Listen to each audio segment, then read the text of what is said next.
start of the season. Alongside Alex and T-Bone, I'm BK. You may be wondering, why did you guys open up with a home run call from the Chicago White Sox? And the answer is, Alex, they're not losers. Yeah. Woo! Woohoo! Yeah. High five, guys. We needed somebody to root for in the second half. Yeah, we've picked our team. Yeah, we're done. Wait, was that not why? it's mid-August. The Cardinals are kind of out of it right now. And they made a waiver claim last night, Alex. Woo-hoo! They added a new outfielder. And no, it's not Joshua Baez, but it's kind of Joshua Baez, if we're being real. It can't be Joshua Baez. So this kid they picked up, Alex, he was a former top 100 prospect. He has been traded twice over the last calendar year. Once in a deal at the deadline last year, once in the offseason. So he did have legitimate value to major league teams. Like, there's a reason why teams were targeting him as one of the additions at the trade deadline, and then obviously in the offseason as well. And the reason is, my God, does he have real power? Like, the power is something that you can dream on a little bit, and we've been talking about this over the last week, especially as it pertains to the trade deadline. The Cardinals are prioritizing outlier traits, guys that have big fastballs, guys that have big-time power or big hit tools, whatever it is. And on this one, they have targeted a player that has outlier raw power. It does come with some drawbacks, though. Yeah, meaning it hasn't translated to the major league level. It has. He hits for power. I mean, the slugging percentage is there. This season, he's been a league average hitter, despite the fact that he hits 225 and gets on base at a 285 clip. So the power's there. In 27 games, he has 5 doubles and 4 home runs. That would be one of the best power hitters on the current St. Louis Cardinals. There's other issues. He's taken 80 at-bats, and he struck out 30 times. Ouch. Nolan Gorman. Worse. His swing and miss rate is up there among the worst in the league. In his major league career so far, small sample size, 265 plate appearances, he has a 37% strikeout rate. That means basically 2 out of every 5 times that he goes to the plate, he finds a way to not connect and to strike out and walk back without making any kind of production. That's a problem. When he hits the ball, he hits it really, really hard. He swings the bat really, really fast. There are traits to like here, Alex. I do find it interesting that they have now added another outfielder to the mix. What did you make of the waiver claim? 25 years old, lots of club control, big-time power that the Cardinals made yesterday. I mean, it's a low-risk move. Like, what's it hurt you to bring him in when you've got all of those years of control and you see potential upside? What I made of it, and my first thought was, does this signify, one, maybe you're going to see less of Nathan Church in center field, because I think this guy played a decent amount of center field throughout the minors and at majors. And 2, does this mean you're going to have to wait even longer to see Joshua Baez? Like, did they claim this player as, you know what, we don't need to put Baez up at the major leagues. We'll let this guy fight for a roster spot the rest of the way, and then next year will be Baez time. I don't think so. I think when you're at this point, you bring that guy up and you play him so that he gets some reps. So my first thought was, man, I wonder if we're going to see somebody else in center field at times the rest of the season. And T-Bone brought it up in the office with me before you got here, BK. Kind of wonder if you see a little bit of splits with these guys to where you get against the lefties, Pereira going in there, and against the righties, you get Church going in there. Yeah, I wonder if that's how they approach it with him. I find it an interesting waiver claim because he's got, like you said, the tool that they're looking for, which is some power. Now, yeah, he swings and misses a lot. A lot. Like a lot. And he like swings at everything. That's okay. We can work with that, right? I'd rather have a guy that swings everything than doesn't swing. I don't think you want that, though. We complain about Gorman. T-Bone, when he gets a pitch out of the zone, that's like okay. Not in the strike zone, 2 out of those 5 pitches that he sees, he will swing at. You know what MLB The Show? Awful. You know when the pitch is not even over the plate yet and you swing, that's what he does. Yeah, but wait for that mistake the pitcher throws, you know? Like, I kind of like it because I think it's worth it for the 2-month trial that you're going to have to potentially throw him out there in center field. I don't know if they will or not because it looks like last year he may have rated below average defensively out there, but he's got a cannon of an arm according to Baseball Savant. Yep. So I don't mind it, right? I mean, it's a 2-month trial. He's got some control, so if he can show flashes of upside, I mean, you've got a clear hole in that outfield in center field. Nathan Church, it's not like he's taken this job and run with it. He's been good defensively, but he's not been hitting of late. So I don't mind the claim. I like the fact that they're willing to take a swing on a guy here in the final 2 months in which, though, yes, they are technically still in the playoff race, it's about the future, right? And this is a guy that you would be willing to take a chance on. This reminds me of Jakub Vrana. That's what this feels like. Remember when the Blues were out of it and they said, screw it. Let's go ahead and take a chance on Jakub Vrana and Kasperi Kapanen. Is it going to work? Probably not. But maybe. I like the Vrana comp because Kapanen had nothing to get excited about. There was some value in him. I mean, we liked him at the time. Sure, but what I mean by that is there was no, like, he's a pure goal scorer, he's fast, he's physical. It was just hey, he's a good guy to put in there. Vrana is a much better toolsy one because at the time, Vrana was clipping at, like, one of the best goals per shots ratio in the NHL over a year span. He had a 25-goal season. Yeah. Right? And this guy, again, was a former top 100 prospect. I think it was like 2 years ago.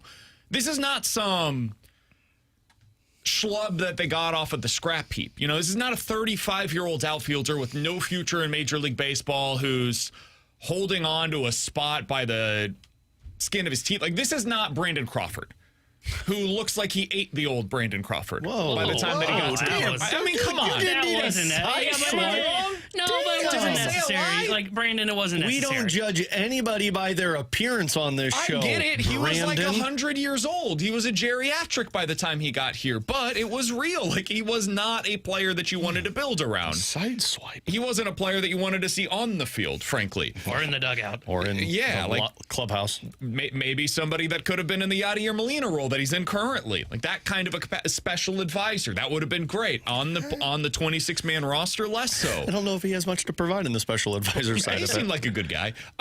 Pereira, he was like the DJ of the clubhouse, remember? Pereira is somebody that you can actually see a future with. I mean, there's a chance he is for you next year what Nelson Velasquez was this year. Like that could be there for him. He also has no real flexibility. He's out of options. He's a guy that has to be on the Major League roster. That's why the Cardinals were able to acquire him. It's because the White Sox added somebody at the trade deadline. They had to make a move, and he was the most expendable player from their roster. Kind of similar to the Cardinals with Tink Hens, where the time just ran out. They had to send him through waivers. They were able to get him because nobody else saw value in having Tink Hens on their roster. Pereira is somebody that does still have value because of the traits that we were talking about. So I'm somewhat intrigued. I don't know. I would bet against him being here next year. But it's definitely a worthwhile claim. Can you go ahead? No, I was just going to say, like, to me, anybody that looks at it and says it's just a roster filler, maybe for right now, what's the worst that happens with it? He doesn't do anything and you move on from it. This is what rebuilding teams do. Retooling teams do. The Vrana one is a perfect example. You bring in guys that, hey, you know what? If we hit it and the guy's great, awesome. Worst case scenario, he's terrible, and you move on from it. Like, I would imagine putting him on there means Cesar Prieto is probably a gone.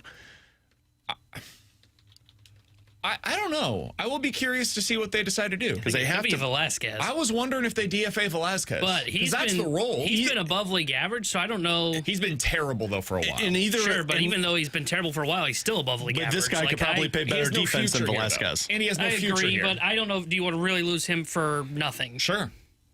Yeah, I don't know. I got him for nothing. What's the downside? Well, Nelson Velasquez ain't coming back next year. Neither's probably Prieto, for being honest. Maybe, but at least I could just send him down to the minors and not lose anybody. That's my point. I get it. And I don't need an infielder. I would be fine if that's the move. The point that I'm making, whether it's Prieto or Velasquez, does it really matter if you don't have that guy on the roster right now versus a guy who was a top 100 prospect and is a project and has control for the next 6 years? I would rather put this guy on that roster over Velasquez or Prieto. I've got Jose Fermin and Brian Torres. They give me coverage for either of these two spots. If you want to make a move with an infielder like Prieto, go ahead. You've got coverage there. If you want to make a move with an outfielder like Velasquez, if you want to consider him to be an outfielder, go ahead. I've got coverage there. I would say with Prieto, one of the reasons that I would potentially just keep him here, whatever. I'm not worried about him getting any playing time. And with Velasquez, go ahead and give him an opportunity to latch on with another club. There's no harm in that right now. He's probably going to lose playing time not only to this guy, but also to Baez whenever Baez is able to make it up to the big league club. Prieto's just somebody that I'm fine being your 26th man on this roster, and he's a lefty, so more power to him. I would probably make the move with Velasquez personally. The YouTube chat made a great point. Remember Ryan Vilade and how bad he was? And then look at what Tampa got with him. Exactly. Yeah. Maybe you got your next Ryan Vilade. I mean, he legitimately might have a role for you next year. There's a chance that he becomes something that you're not excited about as a starter. I don't think he's ever going to be a starting player for you. but can he be the right-handed bat with pop coming off of the bench the way that we were excited about Velasquez this year? Sure. He's just younger Velasquez. Does he signify the end of Victor Scott? I don't think so. I don't think this signifies anything in the bigger picture other than let's take a lottery ticket. Let's scratch this lottery ticket, see if anything comes of it. I think the most likely outcome here is he's DFA'd in the offseason. Agreed. I think there is like a 10% chance, though, that you don't hit it big, but you hit it enough to where you don't have to go spend $2 million on the next Nelson Velasquez. And you've got this guy who's on a pre-arbitration deal making $1 million next year, and he's already in your system, and that is an offseason move that you no longer have to worry about. You can scratch that off your to-do list. That's probably the best case scenario. I do want to bring up one other thing, though. This guy is the cautionary tale for Joshua Baez, because 2 years ago, he was Joshua Baez. There were fans of his organization that said, this guy's going to come up. He was with the Yankees at the time, and he is going to be a really good player for us. He has the kind of pop that you can dream on. And just imagine what he's going to be like when he gets up at Yankee Stadium. And that year, he had 18 home runs in 81 games in the minors. Wow. He hit 300, had an OPS of 921, got up to the big leagues at the age of 22. It was 2023, Alex, and for the final 27 games of that season, he had a 195 slug. That's the cautionary tale of what Joshua Baez could ultimately become, and it's why this kind of a profile scares me so much, man. There's so much swing and miss, and if it goes wrong, it doesn't just go wrong. It goes wrong to the point where they completely lose their value within a year or two, and every other team in Major League Baseball says, damaged goods. Just look at Nolan Gorman. That's another example of this, but from the left side. But this is a legit one-for-one comparison. Former top 100 prospect, right-handed hitter, big pop, big arm, big tools, lots to dream on. The one real difference here is maybe the speed. There's a little more of that in Joshua Baez's game than there is with Pereira. But other than that, they have a very similar upbringing in their respective organizations. You hope that it goes differently with Baez than it did with Pereira. No two players are the same, but this is the cautionary tale for him. It's a prospect. And I mean, it's a cautionary tale for most of them. And I would advise everybody to kind of protect themselves of what this will look like with Josh Baez, but that doesn't mean you take a chance on Baez either, because maybe you click. You know, you put him up to the majors and you see what it looks like. And then if it doesn't, then yeah, you just move on from it. But if you stockpile your system well enough and you have more guys to go for, then you're not in a bad spot. The problem for the Cardinals the longest time was they relied on one player to be the guy. And when he wasn't, it was, well, now what do we do? Yeah, this is why you have multiple outs, right? Like, you need Baez, you need Jesus Baez, you need Pereira, you need Rainiel Rodriguez. Like, when you have 4 or 5, I think Derek mentioned this with us earlier this week, Derek Gould, Cardinals beat writer, where he said the Cardinals are hoping that for every 4 prospects, 1 becomes a major league contributor. For every 8 prospects, 1 becomes a potential star at the major league level. You're just playing the percentages. And this adds 1 more potential option for you when it comes to right-handed thump in the outfield. They tried it with Velasquez. I would say it's been fine. I don't think there's a long-term future there. Now you try it with Pereira and see what that looks like for the next 50-ish games of the regular season. Alongside Alex and T-Bone, I'm BK. T-Bone, who did you say you think they'll go with for I think they're going to option Prieto. That's mine, too. You think so, too? Yeah, I think Prieto. I think they're going to do path of least resistance. In 15 minutes, Mizzou's coaching staff is saying all of the right things right now. What does it mean for them in the upcoming campaign? We'll talk about that coming up here in just a little bit. We want to hear from you. 314-399-9646. That's the Your Comfort Service text line to do so. We got Ask Us Anything coming up at 11:45. But next, would you buy in if the Cardinals were to go on a run similar to what the Reds have done since the All-Star break? We'll get into that next here on 101 ESPN.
Alongside Alex and T-Bone, I'm BK. Alex, have you seen what the Reds have done since the All-Star break? No, Brandon, they're terrible. Why would I look at what they're doing? Yeah, they are terrible. Wink, I do wink. agree with you there. Since the All-Star break, they went into the All-Star break 9 games under 500 at 43-52. Since then, they have gone 13-6.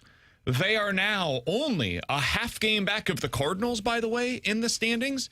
And if you want to look at where they're at in the wild card standings, I don't think they're really in it, but they're 4 games back of a potential spot in the wild card now. Reds fans, I don't think are overly excited about it. However, their upcoming schedule includes Washington, the Chicago White Sox, who I maintain are not a very good baseball team, the Marlins, and the Cardinals. If you're a Reds fan right now, I can understand at least dreaming on this a little bit. If the Cardinals, Alex, went on a run similar to that, where they win, let's call it 15 of their next 20. They go 15-5, something like that in their next 20 games. T-Bone, I saw your face. I'm with you. I don't think it's likely. I didn't think it was likely the Reds were going to go on that kind of a run either, but that's almost exactly what they did. He just didn't look at my face when he said it. He just saw yours. I know. That's because I'm in front of him. I mean, to be fair, like the Reds just went through a pretty easy schedule. So are the Cardinals. Their schedule is remarkably similar to what the Cardinals are about to endure. And the Cardinals are about to play the Reds for 5 games in their next 15. Well, we know how that goes. So one of these teams is probably going to do pretty well. To be fair, the Cardinals have done pretty well against the Reds this season outside of one game. You lose the last... Yeah, they lost in 10 innings like that. They've been right there with the Reds. Neither of these teams are good. Would that get you to buy back in, Alex, if they were to win 15 of the next 20 and they're suddenly 10 games above 500 again? I mean, buy back in the sense of root for them to make the playoffs, sure. Not buy back in thinking like, oh my gosh, they're going to be good and they should have bought instead of sold at the deadline. I'm not going to have any revisionist history if they go on that run. I think they did the right move. But yeah, if they go 15-5, I think you'd be crazy not to sit there and root for the Cardinals to try and make it. I just don't know how much I'm going to buy into it because the schedule's pretty easy. Now, the rest of the way, I don't know what it looks like after that portion. They've got a, relatively speaking, I was going to say, I thought they had like the 7th easiest schedule in Major League Baseball coming out of that All-Star break. So, I mean, September is where things get a little bit more interesting, I guess. So that might be the part that lets you down. But even then, it's just really the Dodgers and the Brewers you got to worry about. So, I mean... Cincinnati has the most difficult strength of schedule remaining in all of Major League Baseball. Cubs are 2nd. Milwaukee is 4th. Cardinals are 18th. They have the easiest schedule of any team in the NL Central by a pretty good margin. The other part of buying back in is I'm not worried about like the Reds. You got to worry about the Cubs, the Phillies, the Diamondbacks, the Padres, and the Marlins. That's a lot of teams to chase. And even if you go 15-5, what are those teams doing? I just think the hole you've dug is too big, even though it's 3.5 games. And I just don't know how much I believe they can go on that tear for the rest of the season. Cubs have the 2nd hardest remaining strength of schedule. Philly has the 6th hardest remaining schedule. Arizona is right around middle of the pack at 12th. San Diego 11th, and Miami is 8th. So all of them have a significantly stronger remaining strength of schedule than the Cardinals do. I think somebody's ready to jump on board. I'm not, but I'm just like, I don't think that the Reds are good. And the Reds just accomplished what we're talking about here. That's the only reason why I'm bringing it up. And so the rest of the way, like, could the Cardinals do what the Reds just did? Sure. The Cardinals did that at the beginning of this season. And I don't think that version of the Cardinals was particularly good either. What it would require is Ivan Herrera heating up, which, by the way, he's been much better over the last week or so. He's finally hitting doubles again, hitting the ball hard again. Jordan Walker heating back up. He's still hitting for average, just we haven't seen the power. Alec Burleson going on a heater. He just hit 3 home runs in a game the other night. And J.J. Weatherholt continuing to get on base and hopefully regaining some of that power form. It seems like maybe there's some of that that's coming again, and he's starting to break through that rookie wall. So if you get some of those things and your pitching improves from where it was, we'll see on that side of things. I don't know. I could see how it would happen. I'm not anticipating it. But if they win 15 of the next 20, I probably will look back at the standings again. Right now, I don't even hardly look at them.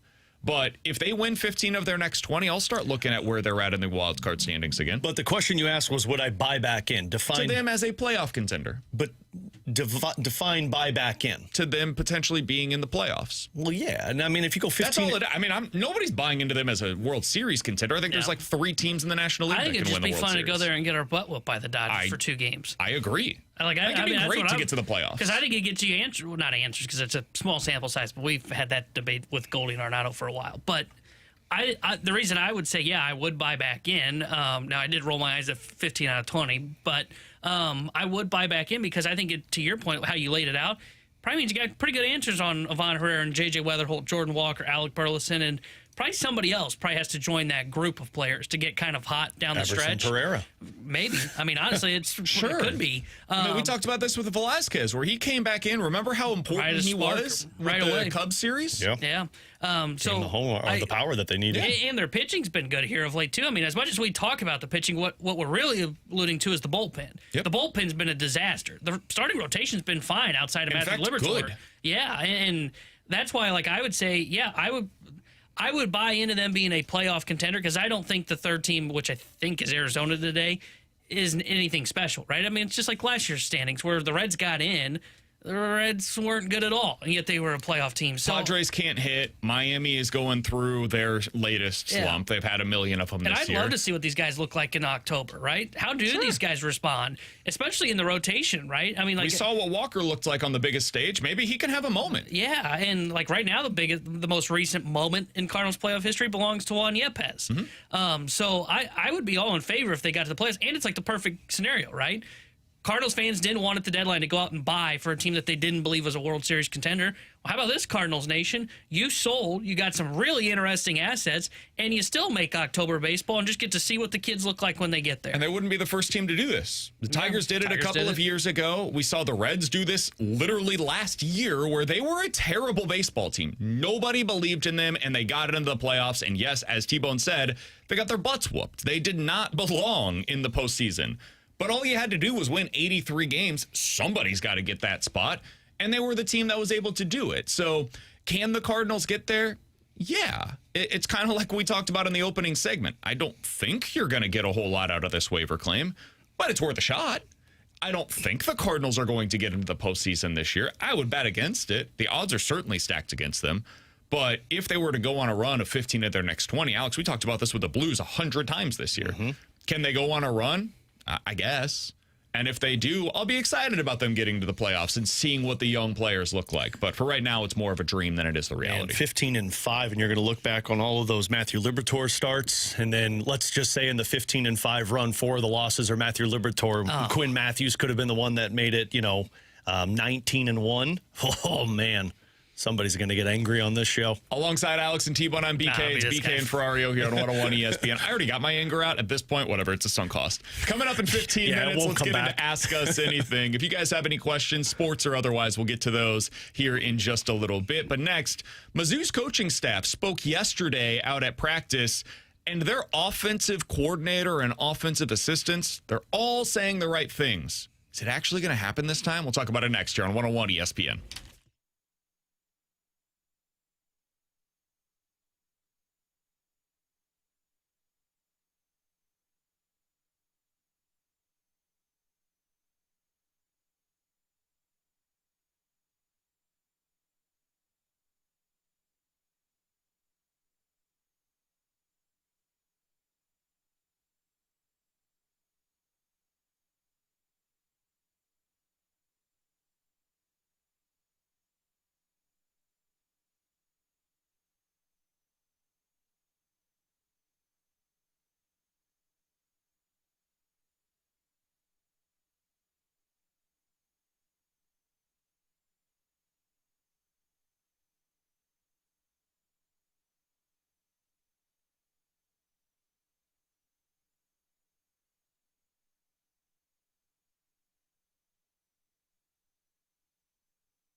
Tanner Hendrickson here with the Sports Center update brought to you by Universal Windows Direct. Cardinals back in action tonight as they start a 3-game set with the Colorado Rockies. 7:15 will be first pitch. Kyle Leahy will be on the mound for St. Louis. The Sports Center update is brought to you by Universal Windows Direct. You'll be saying, I love my windows.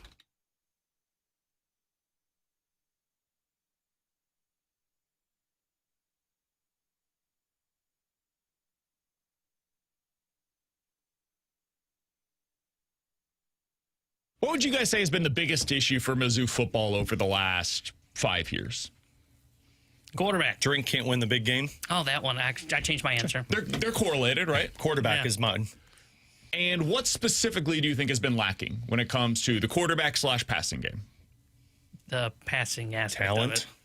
Big plays? You'd say that would be a nice help? Explosives, yeah. Yeah, that'd be good, right? Yeah, actually, to have a few more of those. Yeah. I would agree with you. North Texas last year had 49 plays of at least 20 yards through the air against conference opponents last year. They played 9 games, had about 50 explosive plays through the air. There's a reason why their quarterback and coach are now at Oklahoma State. I was going to say, this is going to be a really low number if you got it for Mizzou. Ole Miss and Oregon and Texas Tech. Those 3 teams were tied for second in the country. They had 42 explosive plays, 20-plus yards through the air against conference opponents.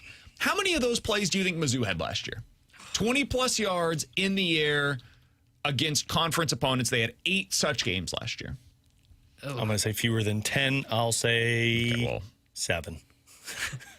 Well, it must be a bigger number. BK didn't like your answer. Yeah, I'll say like 16. 17. They had 17 plays, which ranked for 113th in all of college football. It's not last. The only Power 5 teams that were worse than Mizzou in this area last year were Minnesota. Were they a good team? Oh, no, they were not a good team. North Carolina. How do you guys feel like the Bill Belichick experience is going right about now? Not great, not Bob. good. Not great. UCLA, did they fire their coach? Yeah, they sure did. Virginia Tech. Hey, what happened to their coach, guys? Is he still there? Nope, they got a new guy. Okay, Maybe heard of him. Syracuse, they were a disaster last year. He didn't shower Hey, a lot T-Bone, last how's year. it going at Wisconsin? Were they good? No. Did they? They beat Illinois. Okay. But they're not good, I won't right? talk about it. No. Oregon State and Washington State, both of whom I don't even know if they're in a conference right now. So, moral of the story, it was tough out here for your boys. The Tigers did not have a good year when it came to the explosive plays through the air. Here's new Missouri quarterbacks coach, Lincoln Riley's brother, Garrett Riley, on what they're trying to do to fix that. I mean, it's huge. I mean, this is what we want our offense to look like, and explosives is one of the most important things that there is in our game. And so I think just the explosive chemistry that we got to continue to build on, in fall camp is going to set us up for the season. So, I mean, that's a huge point of emphasis for us at the quarterback, receiver, and everybody. Protections, I mean, it goes all the way to the O-line. So you want to be good at explosive chemistry, you need to emphasize it in fall camp. Clemson was not a very good football team last year. We would all agree on that. Yeah. Mm-hmm. They were 33rd when it came to explosives. They had twice as many of those plays as Missouri did against conference opponents last year. You look at where Missouri's new offensive coordinator came from at Michigan. Again, not very good. They had 10 more explosive plays through the air than Missouri did, and that was with a freshman quarterback in a crippling offense in a very good conference a year ago. Alex, if Missouri is able to figure this out, how much does it change your outlook for their offense? I mean, it changes everything for me. Now, again, the schedule becomes a little bit more problematic at this time, but if you can show me that you have the explosiveness with your quarterback to come up with those big plays, and you've got the receiver like we believe Alugbade is going to be, and you add in the running game that Ahmad Hardy has, I mean, you look at that offense and say, okay, well, Drink's figured it out. He finally got the coordinator. He's got the quarterback. He knows how to identify the talent. This is where the winning follows. Again, the schedule presents problems for Mizzou, but there is so much more belief in Eli Drinkwitz moving forward if you finally get that element of the game down. Missouri had more 30-yard runs last year than 30-yard pass plays last year. I knew they were very explosive in the run game last year. Can you believe that? Do you know how hard that is? To be more explosive in the running game than you are in the passing game, especially against this conference, where everybody has elite defensive linemen. Mm-hmm. And Missouri was able to figure it out on the ground. So if you're able to match up Drinkwitz's running game with both Jamal Roberts and Ahmad Hardy, and a passing game that adds in an explosive element to take the top off of the defense to where those safeties can no longer come into the box. Now they're going to be creeping out to try to make sure they're not getting beat deep. Dude, it changes everything. That is what every offense in college football is striving for. Austin Simmons, I have no idea if he's going to be a good quarterback at the next level. I do know this. I'm very confident in it. He's got an elite arm. And that doesn't mean he's going to be able to make all the throws and convert on them. But, man, the guy has a cannon to the point where, like, he can definitely get it down the field. There were times where I was questioning that about Bo Prabula, where I truly did not know if he had an arm capable of getting it deep enough. The same thing was probably fair to criticize about Brady Cook. Say, I felt like his was more dump it off and let the receiver go do that. Because Prabula had a couple of plays in the first couple of games of the season where it gave you hope, where it was like, oh, okay, this might be good. In Central Arkansas, he had a couple of plays where I was like, oh, hot damn. And then Kansas he had a couple of plays where it allowed you to really dream as a Mizzou fan. And then it was just gone. Yeah. The windows were smaller. I think he got a little bit more fearful, and he used his legs more than he used his arms. He did not trust what his eyes were showing him. Austin Simmons seems like he might have some of that like irrational confidence in him where he's just going to give his guy a shot. Now, that might lead to some interceptions, but it could also lead to some big plays. I can live with that, man. It'll be frustrating, don't get me wrong, and I'll probably complain about it when we do see those interceptions because they can completely swing games. But if you hit on enough of those big plays, there's a chance that you could end up swinging some of those games against Texas or Oklahoma or Texas A&M or Ole Miss. That's the kind of thing that opens things wide open for you. Yeah, and that's what they need to add, to, as you said, to the next element for their offense, because you pair that up with their running game, like you said, with the explosive runs that they have. I mean, you're talking about one of the best offenses in the country, potentially. I mean, that's how good it has a potential to be, but that's a huge if, right? I mean, you mentioned it with massive. Simmons. But like you said, he's the first quarterback Drinks had that I would say sets them up to potentially have more of an explosive offense, because though Brady Cook was a good college quarterback, he didn't have the arm, and like I said, it was more about, hey, I'm going to get the ball to Luther 5 yards ahead of the line of scrimmage and let Luther do most of the work, right? Now it should be more of the, you can have a little bit of that, but this should allow you for those deep balls like you had mentioned, because Bo did have a couple of them early on in the year, and then it just disappeared for him, and he just then, like as you said, he just went to his legs. And in the modern game of college football, though the SEC is not as wide open as the old Pac-12, you still have to have an explosive passing game. Otherwise, you're just going to have really tough time in that conference. If you have the asset of a Lugbade, who's a big dude who can box people out to come down with that football, you need a quarterback that can get it to him. Otherwise, you're wasting that asset. And now, if you've got a guy that does have an irrational confidence at times, that might be the best thing you can have if you do have those assets like a Lugbade. So I'm fascinated to see what it looks like, because there's so much more confidence in Drink if you can click on the quarterback and click on those big plays offensively. SEC teams, when it comes to explosive passing plays against conference opponents, somebody on the text line asked how many of these plays were against the terrible opponents that they played at the beginning of the year. This is only against conference foes. So it eliminates all of those Central Arkansas games, that kind of stuff, where you've got teams going up against just truly awful opposition. Ole Miss was number one in the conference last year with 42 of them. Bama was second at 38. Then there's a bit of a gap. Georgia third at 32. Arkansas and Tennessee both had 31. Vandy with 30. And then it's Texas and Texas A&M with 28. And that's kind of where you get to like the cutoff of those are the good teams, and everybody below that number was not very good when it came to their passing games. Mississippi State, Florida, Oklahoma, South Carolina, LSU, Kentucky, and Missouri again was second worst in the conference. Only Auburn was worse, and Auburn's offense was that was bad. Like watching paint dry. Yeah, it was terrible, and their defense was so damn good, but they just could not move the football. And so they had no chance of winning any games. And again, kind of similar to what I said about the other teams, they fired their coach. Like these teams that are in this range, most of them, look at the bottom half of the conference last year. So 10 down. Florida fired its coach. Oklahoma, quarterback was hurt for most of the season. South Carolina, I think their coach enters the season on the hot seat this year. LSU fired its coach.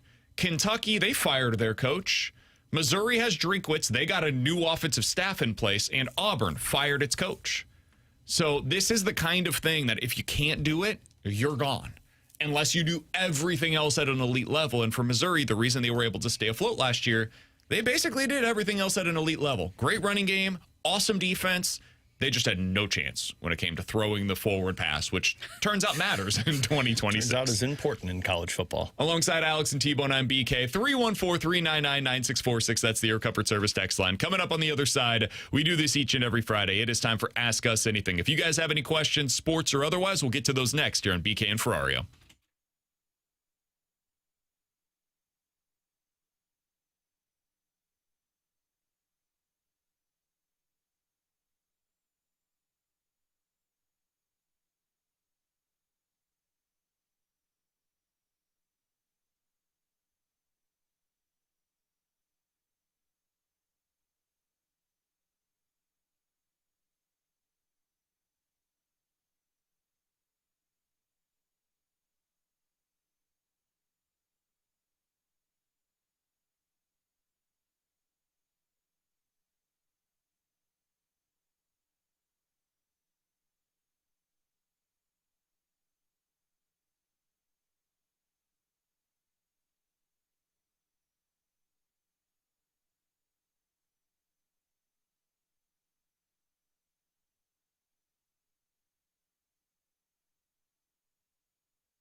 Did you guys watch the Hall of Fame game last night?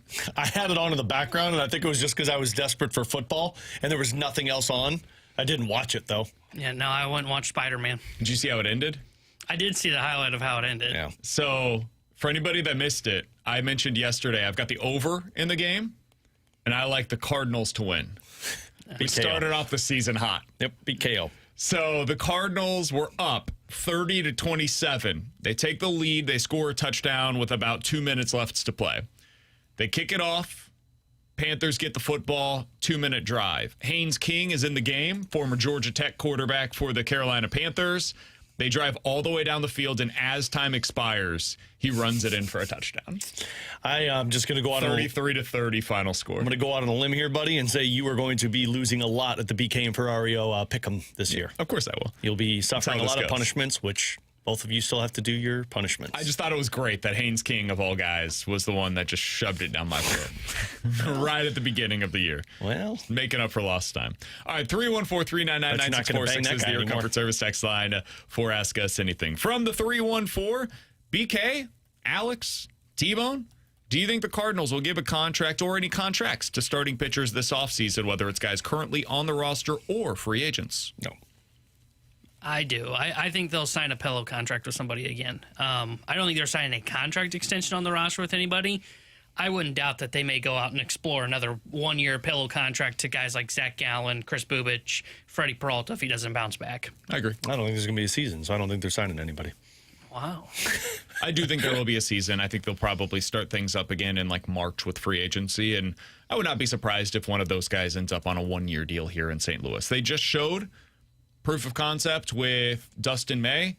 Hey, if you're a guy that wants to regain your value, I mean, the Brewers just bought in on Dustin May. They just said, we thought, according to Ken Rosenthal, there were 3 pitchers that were traded at the deadline that could conceivably start a playoff game for us. One was Tarek Skubal, another was Kevin Gossman, and the third was Dustin May. The Cardinals remade him into that.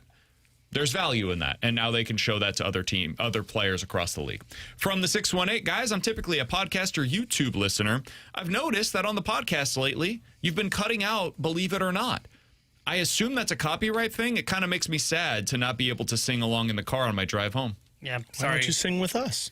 Sorry, my podcast friend. Listener. Yeah, copyright. Oh, we cut us out too? Well, I guess because the sound behind it, yeah. Yeah, so, I mean, I could technically keep it, I think, with us singing it, but I started a little bit later just to be on the safe side because we're that good.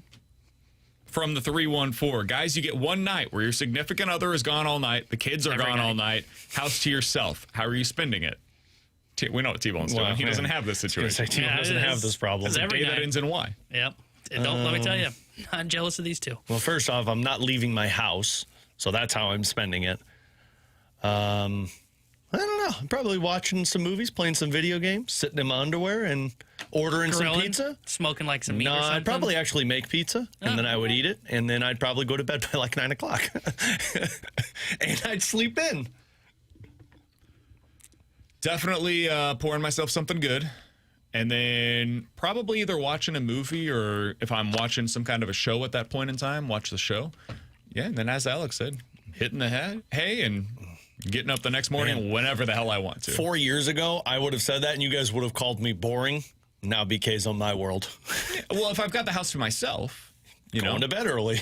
There are other nights where if my wife and kid are at home, I'll go out with a buddy and grab a drink or watch a game or whatever. That sounds awful, But now, if I've got the house to myself, I'm going to take advantage of the fact that I've got the house to myself. We started watching a new show, by the way. It's called Star City. It's not super new, but on Apple TV. Have you seen that one, T-Bone? I've seen the trailer for it. I've not watched it. I've heard good things about it. It's shockingly good. Isn't way better than it should be. Is that the one about the Russians get to the moon first? Yeah, so the premise is instead of the United States, it's the Russians who were able to win the space race and kind of what that would have looked like, how they would have reacted, what their space program would have been in the scenario. I've really enjoyed it. It's been great. It's kind of like a spy thriller mixed with like a science fiction. And it's spun off of another one on Apple that's I think the U.S. perspective of if the Russians won. Oh, really? Yeah, because I saw the trailer for that, thought to myself, oh, that's interesting, and then I was like, I started looking up more about it. And then I was like, well, this is a spinoff of another show. I was like, I don't know if I can go to the other one first. No, because it's older, I think. It's been great. Really have enjoyed it. You would like, you ever heard of The Man in the High Castle? I never finished it. I kind of, at one point, was like, this has gone on too long. But I remember that one as kind of an alternate reality, which was interesting. Yeah, it was interesting. It just didn't capture me the way that I wanted it to. And so it just kind of dragged on a little too long. I felt like T-Bone, where I couldn't keep going. I think we needed like 2 seasons. We could have done this. There's a couple of shows that it wasn't like that. Like Man in the High Castle, I didn't even get through the first season, I don't think. Oh, really? I enjoyed the first season, like season and a half. There have been a few where I get to like season 2 or 3, and they're big-time shows, and I'm like, I don't need any more of this. The Bear. I really liked The Bear. I didn't need a third season of that. The Boys was that for me. I'm having a really tough time getting myself to watch the most recent season of Ted Lasso. I thought it ended on the perfect note. I didn't need more. Yep. The finale for the last season was great. So I'm having a tough time getting myself to watch that one as well. I never got into Ted Lasso. The Boys was really hard for me. I thought I would love that, but I watched the first season and I was like, it was fine. And then I just kind of drifted away from it and never went back to it. I loved the first 2, I think, and then I was like, all right, we're good here. Because the guy that wrote The Boys is the guy that did Supernatural, and I love the show Supernatural, and so I was like, I'd get on this and watch the first season. I was like, yeah, that's good. And I just don't think I need to go back to it. The other one that I struggled with was House of Cards. Got to season 2. One of the main characters got hit by the train, and I was like, I'm out. We've jumped the shark. I'm good here. Spoiler. Damn, man. 3-1. I didn't say who it was. 314-399-9646 is the Your Comfort Service text line for questions and answers. For Ask Us Anything. From the 636, T-Bone recently stated he could eat 6 hot dogs at a baseball game. It was also recently mentioned on social media that the gym is the #1 place where singles are meeting. What does T-Bone plan to do to exploit for a date? Wait, what? I don't know how the hot dogs. I was going to say, how do the hot dogs go? Are they saying that you like unrelated statements that become? There was a semicolon in there somewhere, and I only know that because now I'm starting to figure out how semicolons work. Yeah.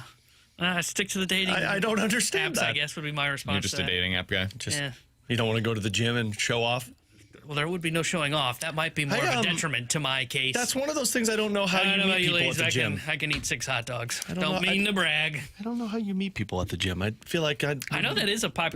I have heard that before. I feel like I wouldn't want to be bothered on my at the gym. side, I think it was my dad's side of the family, like his cousin or something, met his wife at a gym, and now they own a gym. Hey, amazing. Hey, you look good on that treadmill. You want to go grab some beer afterwards? It's a weird way, There's man. only so many places that people are gathering anymore. I guess. Right?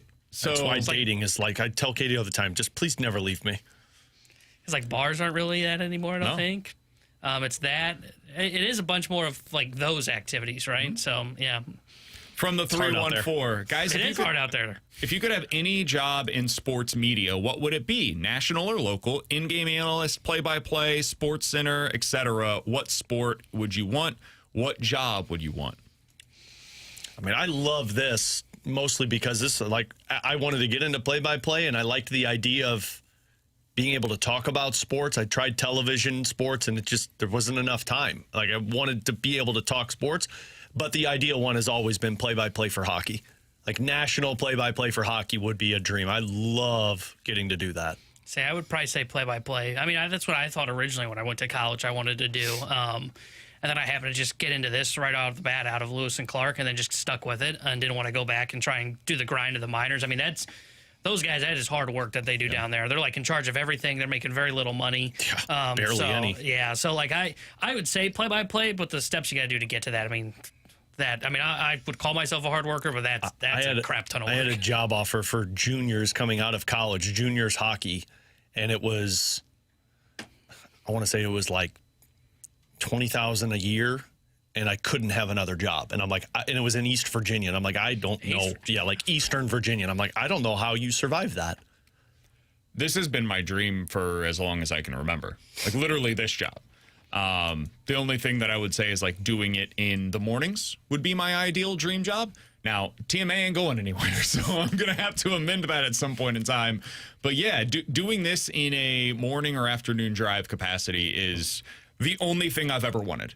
So that I'm literally living out what I hoped to do. And someday if I could do it in a morning or afternoon drive capacity, that would be the literal dream. So I was able to go back to Kansas City for a year, worked on the afternoon show out there. That's the show that I grew up listening to. I listened to Nick Wright, Danny Parkins, and eventually Carrington Harrison. Those are the three guys that I grew up listening to. And I worked with Carrington on the afternoon show. At the time, it was just him solo, so I was basically his co-host for basically a calendar year, and got to watch the Chiefs that year, cover them, and be basically a co-host as they got to the Super Bowl and won it in my final week at the station. So being able to do that, and now being able to do this on a day-to-day basis in a separate city that I've now adopted as my home, with my kid, like this is amazing. So yeah, I wouldn't trade this for the world. I would not want to go national. Truly, it's not something that interests me. I like being able to dive into the nitty gritty of what the Blues are doing, what the Cardinals are doing, talking about things that legitimately matter to you. Like, fans here locally live and die with the Cardinals and the Blues. It makes them happier when the Cardinals are winning. It makes them in worse moods when the Cardinals are losing in this city. That same thing, that same connection doesn't exist on a national level. Like, if I'm talking about, the Bills and what they need to do to win the Super Bowl this year, or LeBron going to the Sixers, the fans of the Bills are going to their local stations to hear what the perspective is there, to be happy or sad with those people. The fans in Philadelphia, when they celebrate that LeBron James came to their team, they're not listening to national sports radio to get that reaction. They're listening to their local spot on WIP in Philadelphia. So that's what, to me, makes this format so unique and so special, is there's an actual connection that's built between the audience and the on-air talent, if you want to call it that, or on-air analysts. So yeah, this is all I've ever wanted to do. Be an analyst, I think. Talent work. Stick with that. I'm going to change my email tag to say that. I always say talent, just to make myself feel more talented. You alongside business cards. Alongside Alex and T-Bone, I'm BK. Coming up in 15 minutes, we'll dive into some NFL quick hitters. Speaking of the Bills, apparently, according to one national analyst, the quarterback of the decade plays for the Bills. We'll get into that in 15 minutes. But next, Mike McKenna joins us here on 101 ESPN.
Ever been to Macadoodle's Dardine Prairie?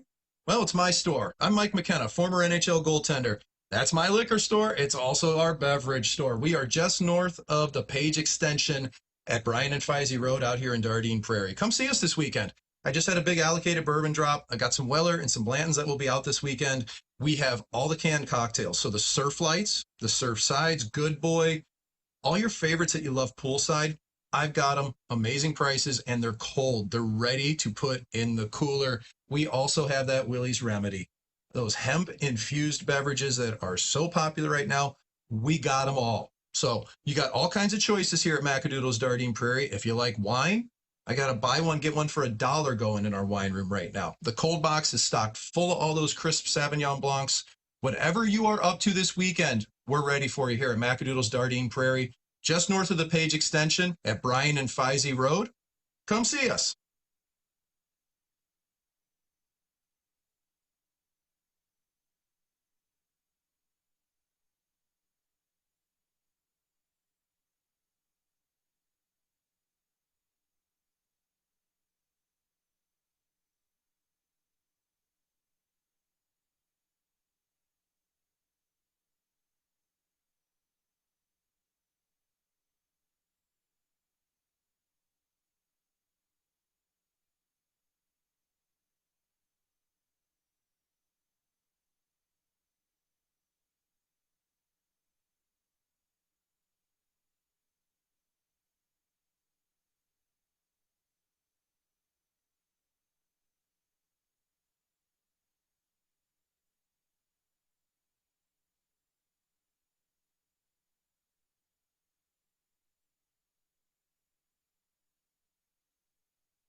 Hey, that's Alex Ferrario. He's Tanner Hendrickson, and I'm Brandon Kiley. Happy Friday for you. Happy to go out to the Kiley and Thompson hotline to be joined by Mike McKenna, the former NHL goalie, and our weekly guest here on BK and Ferrario. Mike, how you doing, man? You know, a lot better than last week when I thought we were going to do just an awesome hit from the top of a pontoon boat on a lake in Nashville, and then somebody showed up absolutely cranking music from their boat, and it just polluted the whole bay, and we couldn't do it, fellas. But here we are today. Life's good. What was the music of choice? Maybe we would have rocked out with them. It was not of the rock variety. Okay. A lot of bass. And I got to tell you, being in the water and feeling bass in the water is a weird sensation that I'm going to try to avoid the rest of my life. Understandably so. When you look at the lake situation in the Nashville area versus the Finger Lakes, Mike, you've had a lot of lake time over the last few weeks. How would you compare them? Which one do you prefer? Well, thankfully, I can't rate which one tastes better. I managed to not drink the water. Very smart. You know what, though? They're just so different. Like Nashville, it was on the Cumberland River, actually. Like, it feels very similar to Lake of the Ozarks. You find a bay, you put an anchor down, you hang out, versus the Finger Lakes, which is just super chill, super cold water, paddleboard, like very much kind of like resort vacation-y. So they both have their place, but if I had to choose, man, I think I'd just be on that paddleboard and kayak in New York State and just get away from everybody. It was so calm up there. I loved it. We're talking to Mike McKenna here on 101 ESPN. Mike, earlier this week, we talked a little bit about Jimmy Snuggerud and the contract extension. I know we've mentioned this with you before in the past, but some of the comparisons for Jimmy Snuggerud that existed in this piece over at The Athletic were interesting to us. And one of the top ones was William Nylander, and based upon what they had done early in their respective careers. Do you see a potential upside of Jimmy Snuggerud producing in St. Louis the way that William Nylander has with the Toronto Maple Leafs? You know, I think that's a pretty fair comparison because, you know, Nylander, his first year or so, he took, I'll put it this way, like I remember we were AHL All-Stars together, okay? So he showed up at this event in Syracuse, and I remember watching him skate through the cones. His hair was flowing. He looked gorgeous, and he never looked at the puck, and he was faster than everybody. And I just went, this guy's special, you know. But what's kind of surprised me is it still took him another year or two to really grasp the NHL and to really take hold of it. And I think you're kind of seeing similar with what Snuggerud is going to do. As far as, goals, points, I think Snuggerud's going to be a 35 goal scorer in the NHL. Is he going to do 40 or 45 consistently? There's times where it kind of looks like that.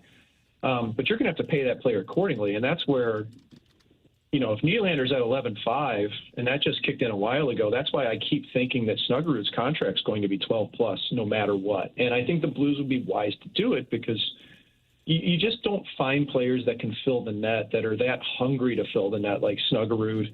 And you're seeing these projection contracts now all the time. And, Pittsburgh just dropped one on Ville Koivunen. And, guys, I don't know if you've discussed this on the show, but Ville Koivunen has basically not played in the NHL, and they just gave him $32 million. Mm-hmm. Yeah, and an 8-year deal. Right. At $4 million per. And stuff like that is really going to start happening. It happened in other sports before hockey where you're trying to project what they can do. I don't think there's a whole lot of projecting to do with Snuggerud. I think you know what you have. I think he's a better pure scorer and a less moody player than Nylander, which, again, this guy had scored 40 goals in the league.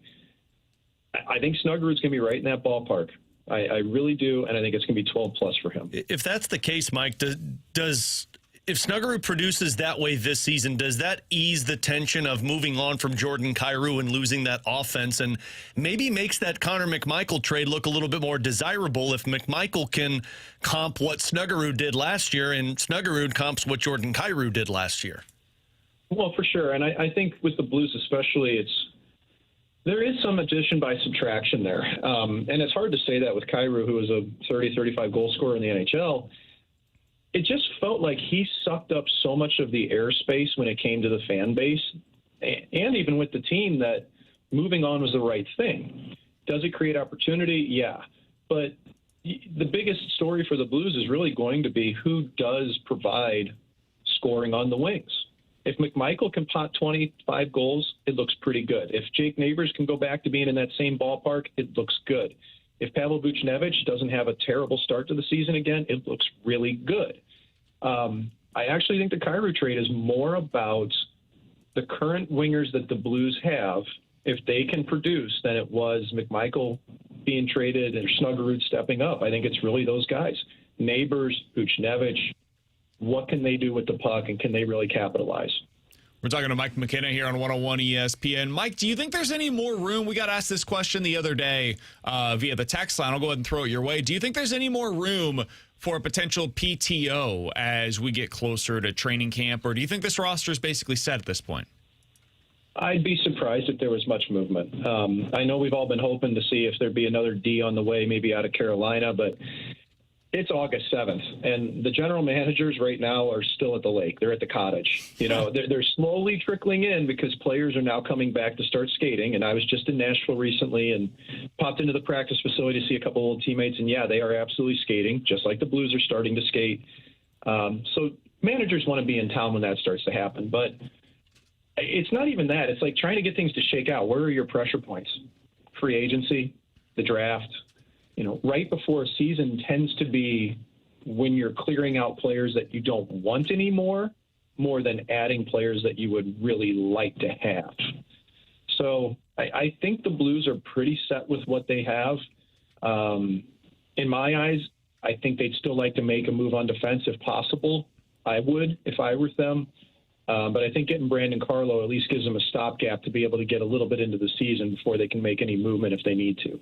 So, Mike, I don't remember if we've talked with you about this, but there was a report from Andy Strickland a couple of weeks ago of the team potentially not going with a captain this upcoming season. I think us all on the show believe that they're going to name one before the season starts, and it really does feel like it's Robert Thomas.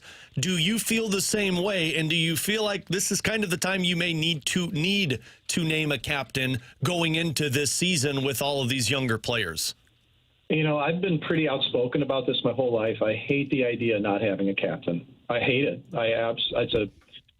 Maybe it's a hot take here, but I don't like that at all. I've just seen it with teams, and I feel like you don't know who to look to in the locker room when you don't have somebody with a letter on their jersey. And here's the thing. It doesn't always have to be the guy with the C on the jersey at all times. It doesn't have to be. I can tell you Alexander Steen was the biggest voice in that Blues locker room for a long time. Was he wearing a C the whole time? No. So I think you need it, though. I think when the chips are down, it's a benevolent dictatorship at times in the NHL within a locker room. It doesn't always have to be your best player. If Jake Neighbors had blown the doors off the league last year, he'd be the captain of the Blues in my eyes. He's still got that Brian Sutter mentality to him. I don't know. I mean, with Robert Thomas's name truly being out there in trade talks and consideration, is he really the guy? Is he ready to step up and do that? I don't have those answers. But I think the Blues need a captain. I would hate to see a team go into the season without it. I feel like it makes a team rudderless, and it takes away from the seriousness within the room. Everybody's looking at everybody else. You need somebody to look to when the chips are down. Mike McKenna is a former NHL goalie. He joins us each and every Friday here on BK and Ferrario, and we are getting closer to the NHL season, where we certainly enjoy our talks with Mike McKenna the most. Mike, appreciate the time as always today. What can people expect as they walk through the doors today over at Macadoodles?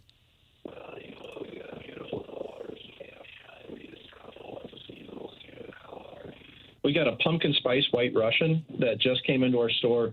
We had a banana mudslide, which is probably one of the greasiest names you could ever think of for a 4-pack of alcohol. But that thing went like hotcakes. The pumpkin spice banana white Russian is just amazing. So we got Cutwater right at the front of the store. All of our seasonal beers just came in. So we've got pumpkin, we've got Oktoberfest.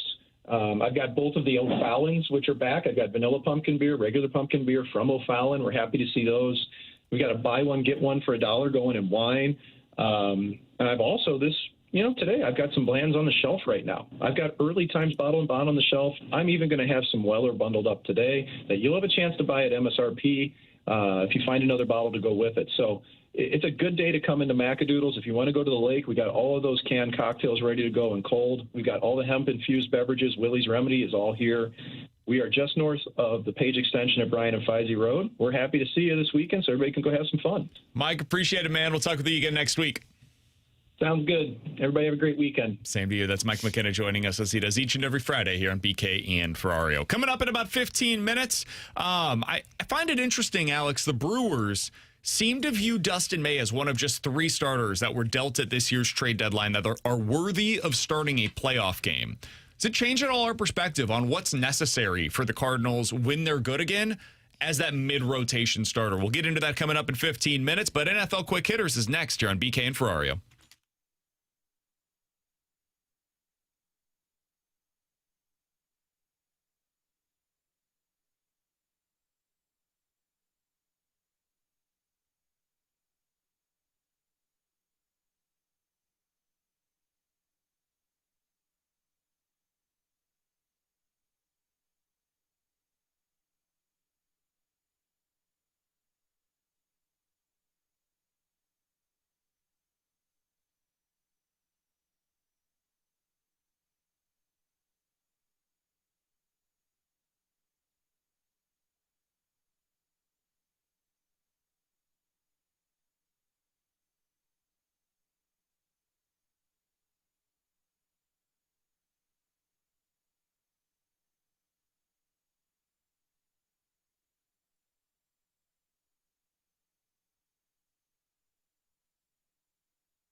right, let's dive into some NFL quick hitters alongside Alex and T-Bone and BK. Did you guys see the piece from Bill Barnwell yesterday? Boy, does it have Chiefs fans mad. Boy, does it have Chiefs fans mad. I saw people on the YouTube chat commenting on somebody had something to say about the Chiefs. Yeah, so Bill Barnwell, who I think is excellent, does really great work over at ESPN.com. He put together a piece on the most likely future Hall of Famers currently on each team. And so for the Bills, he had Josh Allen as somebody that's already in. His career could end today. He's a future Hall of Famer. I agree with that. Mm-hmm. Josh Allen has been unbelievable. The one thing that's really missing from his resume is a Super Bowl. But other than that, he's done everything you can accomplish as a young quarterback in the league. But the write-up is what got people hot and bothered. He said the following. Josh Allen would be the quarterback on the all-decade first team if it were to be released tomorrow, though there would probably be at least some debate about instead awarding it to one of Lamar Jackson or Patrick Mahomes. Every single all-decade quarterback is enshrined in the Hall besides Tom Brady and Aaron Rodgers, who will be first ballot entrants at some point as well. Regardless, Allen will eventually join them. I do agree with the ultimate conclusion there, which is Josh Allen will someday be in Canton. He's, again, an amazing quarterback, and nothing that I'm about to say is to discredit what he has accomplished in his career. You guys know that's the number one guy that as a Chiefs fan I am scared of. He terrifies me when they play against the Bills. That being said, the idea that he would be the all-decade quarterback over Patrick Mahomes is lunacy. It's absolute insanity. He has accomplished nothing that Patrick Mahomes has not done so far. The only thing he's done is have a whole heck of a lot of success in the regular season against Patrick Mahomes. But Mahomes is 4-0 against Josh Allen straight up when it matters in the playoffs. Mahomes in this scenario, in this stretch, has more passing yards. He has more passing touchdowns. He has fewer interceptions. He has a higher overall QBR. He has 2 championships to Josh Allen's 0. He has more, or the same number of MVPs and 2 Super Bowl MVPs where Josh Allen has 0. There's no case for Josh Allen to be the all-decade quarterback over Patrick Mahomes. Truly, I don't know what the case would be. If I were to make one, now let me premise this by saying I agree with what you're saying. You're a Chiefs fan. Don't get mad at me. No, I'm not. I think this is objective. This is not even to me like about what your fandom is. I think it's kind of crazy to suggest that Josh Allen would be ranked above him for this decade since 2020. Yeah, the fact that this is my case to play devil's advocate. The case for Josh Allen and the fact that he is close with Patrick Mahomes in all of those scenarios for how god-awful his roster has been in that tenure would be the case for it. I disagree that his roster's been terrible. He had Stephon Diggs. And that was Stephon Diggs in his prime. Like, I think we do this stuff to prop up Josh. Guys, we don't have to. Josh is awesome. Patrick Mahomes had Travis Kelce in his prime. Patrick Mahomes had Tyreek Hill in his prime. Tom Brady got to throw to Rob Gronkowski and Randy Moss.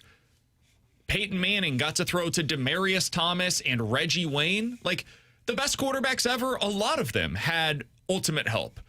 A lot of people, for the majority of their lives, the best quarterback they ever saw was Joe Montana. He threw to maybe the best player that we've ever seen in the history of the NFL in Jerry Rice.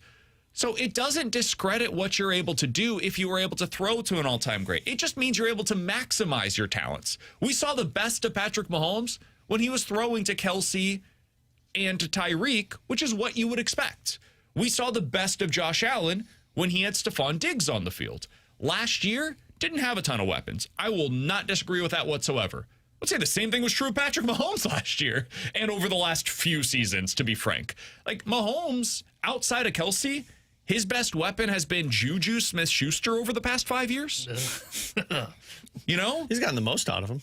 No doubt. Yeah, when Juju goes elsewhere, his knee explodes. When he comes to Kansas City, he's semi-productive.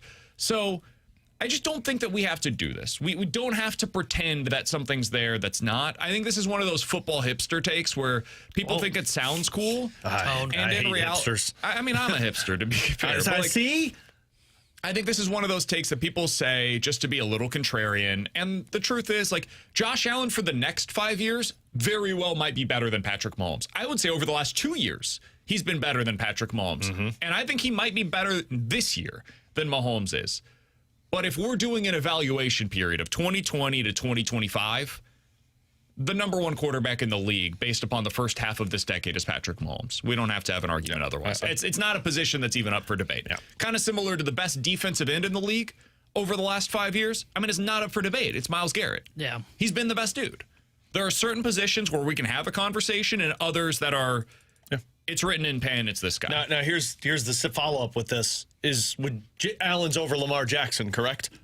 I would have him there, yes. I would too. Lamar has more regular season accolades. Yeah. I'd have him over everybody but Mahomes. I agree. Yeah. I would say he's the second team all-decade quarterback so far. I agree. Yeah, I'd agree with that. What do you think it would take for him to get number one? What The next 5 years to do what Mahomes did. 3 and 5? Yeah. 3 Super Bowls in that time? I think if he gets to 2 Super Bowls, which is what Mahomes has, and he continues to perform at the same level during the regular season where he's just been special, you can make a case that Josh will end up having a better career than Mahomes does. But right now, if we're evaluating what they've been so far, it's no contest. Yeah, you got to win 2 Super Bowls over the next 4 years, and then you could be in that. Yeah. At least, and probably get to another 1 or 2. Yeah, I'd agree with that. I mean, I think that would be what it would have to take because I'm with you. I mean, he's close, but he's close just because he's got a 2 next to his name. You know, like otherwise, like the numbers just don't back it up. Who else would be on that? Like not on the quarterback, but like who would you have as like the decade running back? CMC? Probably. Or Derrick Henry. Oh, Henry's a good one. I mean, I think the other positions are fascinating to debate. Quarterback, I don't even think it's close. I Same agree. with like DN. I think you're right. is probably Kelsey, right? Or For is the it last Gronk? 5, yeah, because Gronk at that point Yeah. was he was like retired. retired, and then Tampa Bay Gronk. Wide receivers. Tampa Bay Bronc couldn't move. Tampa Bay Gronk. It's like those alter egos in wrestling. Would wide receiver be Ty Justin Hill? Jefferson since 2020? Jefferson and CeeDee Lamb? No. I would have Jamar Chase ahead of him. Agreed. Devontae Adams would be up there. Yeah, Devontae Adams would be up there. Hadn't won anything. I don't know if that matters at receiver, though. Justin Jefferson hasn't either. We're going to count that as at quarterback? No, quarterback's the only position where it matters. I truly believe that. I don't think there's another position on the field where you like judge them based upon postseason accolades. Seems a little ridiculous to me, but fair. Do you disagree with that? I've never heard that thrown around when it comes to wide receivers. Yeah, now wide quarterback. I mean, look at what we do with what I do. Quarterback and coach is what you judge with them. Dak and Lamar and all these guys. Like I look Justin Herbert. I don't do that same thing with wide receivers. Wide receivers, I just look at numbers. For you. I don't think it's typically something that's used against you. Like Larry Fitzgerald, I think it's used for him that he had one of the all-time great postseason runs. I think if you disappear in the postseason and you've been there a lot, then maybe it can hinder you. I can't think of a wide receiver that I would put that on, though. Yeah, I can't either. What was Stephon Diggs' numbers in the postseason? All those years with Josh Allen, I would assume he was great. But, yeah, that's where I could say it hinders it. But, yeah, quarterback's the only position that I think you look at and you'd be like, yeah, you get knocked if you're not a great quarterback in the postseason. Somebody on the text line said, BK, stop saying Mahomes has 2 Super Bowls. He has 3. He does, but he has 2 this decade. 1 came prior to 2020. So that's why I said he needs to get 2 for the all-decade team is only for 2020 to 2029. Yeah. That's what it is based upon. So anything that happened prior to that would not be included in the discussion. And so that's why, like, Mahomes' MVP from early in his career is also not a part of this discussion. Right.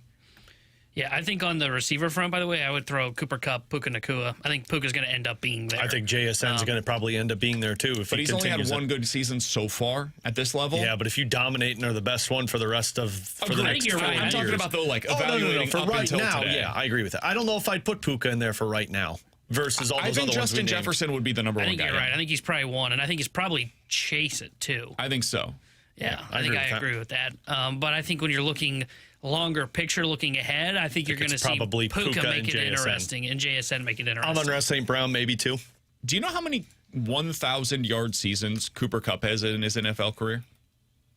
Feels like a trick question. 1? 2. I feel like he's had at least multiple. 2. 2019 and 2021. Now, in 2021, he had his JSN number. Yeah.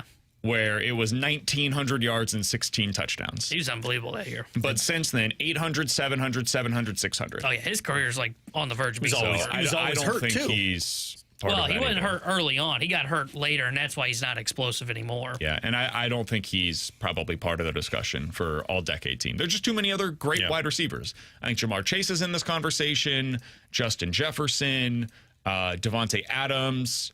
I don't think Tyreek is part of this discussion because it's just a little beyond his prime. Maybe CD you could throw into the one mix. for me. I think you put in there. Mike Evans might have a quiet quiet argument for this. I don't think he will once we get to 2030. Dealt with a ton of injuries which hurt him, but had 1,000 yards every year prior to this season and was 10-plus touchdowns in 4 out of the 5. Yeah. That's a fair one. I think Evans might be put one of him in those there. guys that you throw into the mix as well. Is there anybody else that DK Metcalf? Brown. What about A.J. Brown? You sure? Yeah. I mean, he had some really good years with Philly. Especially, Amon-Ra? Amon-Ra, I think you have to put in there. Amon-Ra got into the league in 2021, and since then, 900 yards in that first year and 1,000 yards every other season. So, yeah, I think Amon-Ra is definitely in Nico this Collins conversation. isn't there, right? No. Hasn't been I think long he's enough. had too many injuries Yeah. over this Agree with stretch. DK Metcalf's kind of in that same conversation. Mike Evans. I think all of those guys are probably fighting for that second Wasn't team. Metcalf's prime more in like the pre-2020 or no? So I remember him wrong. It was. I feel like he's been in the league His forever. first End year of was Russell Wilson. 2019. Oh, dang. Yeah, it was at the end of Russell Year Wilson. 2, there. because they're the same as A.J. Brown. They were in the same draft class, both from Ole Miss. Gotcha. And 2020, he had 1,300 yards, and since then, 1,000, 1,000, 1,100, 1,000, and 850. Dang. So he's at a... DK Metcalf's really good, man. Yeah, I feel like he's been in the league forever, but apparently I'm just like remembering that. I don't know why that is, but man. Yeah. Alongside Alex and T-Bone, I'm BK. It's BK and Ferrario here on 101 ESPN. We'll be back soon.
Hey, it's BK, and it is time for you to unlock your inner champion. The place to do so is with Victory Men's Health. If they can do this for me, they can certainly do it for you. Find out all they have to offer, the supplements, the services, all at victorymenshealth.com. They've got a supplement shop. That's what I take advantage of.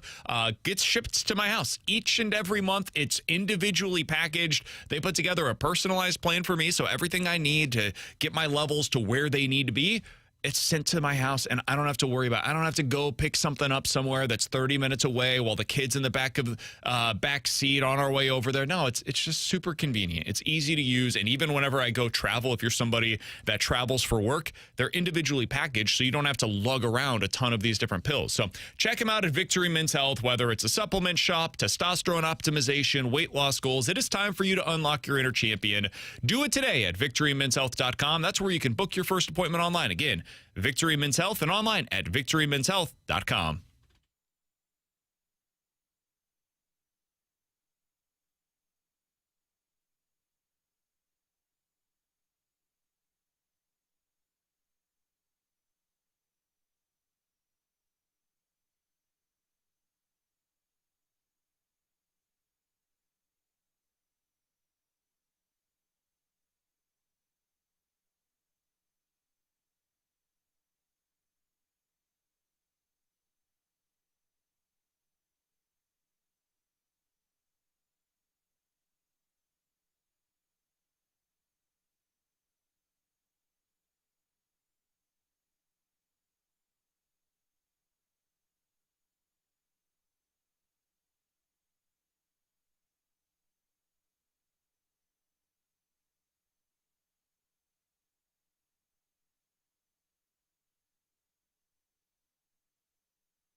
Tanner Hendrickson here with a Sports Center update brought to you by Saliga Heating and Cooling. Cardinals back in action tonight as they start a 3-game set with the Colorado Rockies. 7:15 will be first pitch. Kyle Leahy will be on the mound for St. Louis. The Sports Center update was brought to you by Saliga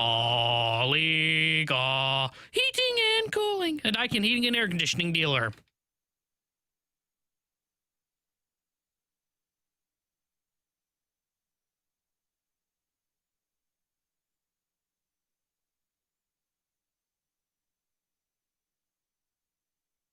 Alongside Alex and T-Bone, I'm BK. I know we didn't get to tease this segment in the last Why is that, Brandon? conversation. Somebody got a little trigger happy over there. Got a little quick with the fingers. The Brewers, according to multiple reports, most notably from Ken Rosenthal, apparently viewed Dustin May as one of just 3 starters, Alex, that were dealt at this year's trade deadline that were worthy of making a start in a playoff game. The other 2, no surprise here, Tarek Skubal, who ultimately went to the Dodgers, as we all kind of anticipated, and Kevin Gossman, who's now a Chicago Cub and is very excited, along with his wife, to be Chicago Cubs. Go somewhere where the grass is legitimately greener. Alex, I want to talk about that here in just a moment, but I do want to mention this. This comes from Awful Announcing. They got it via the Sports Business Journal here in St. Louis.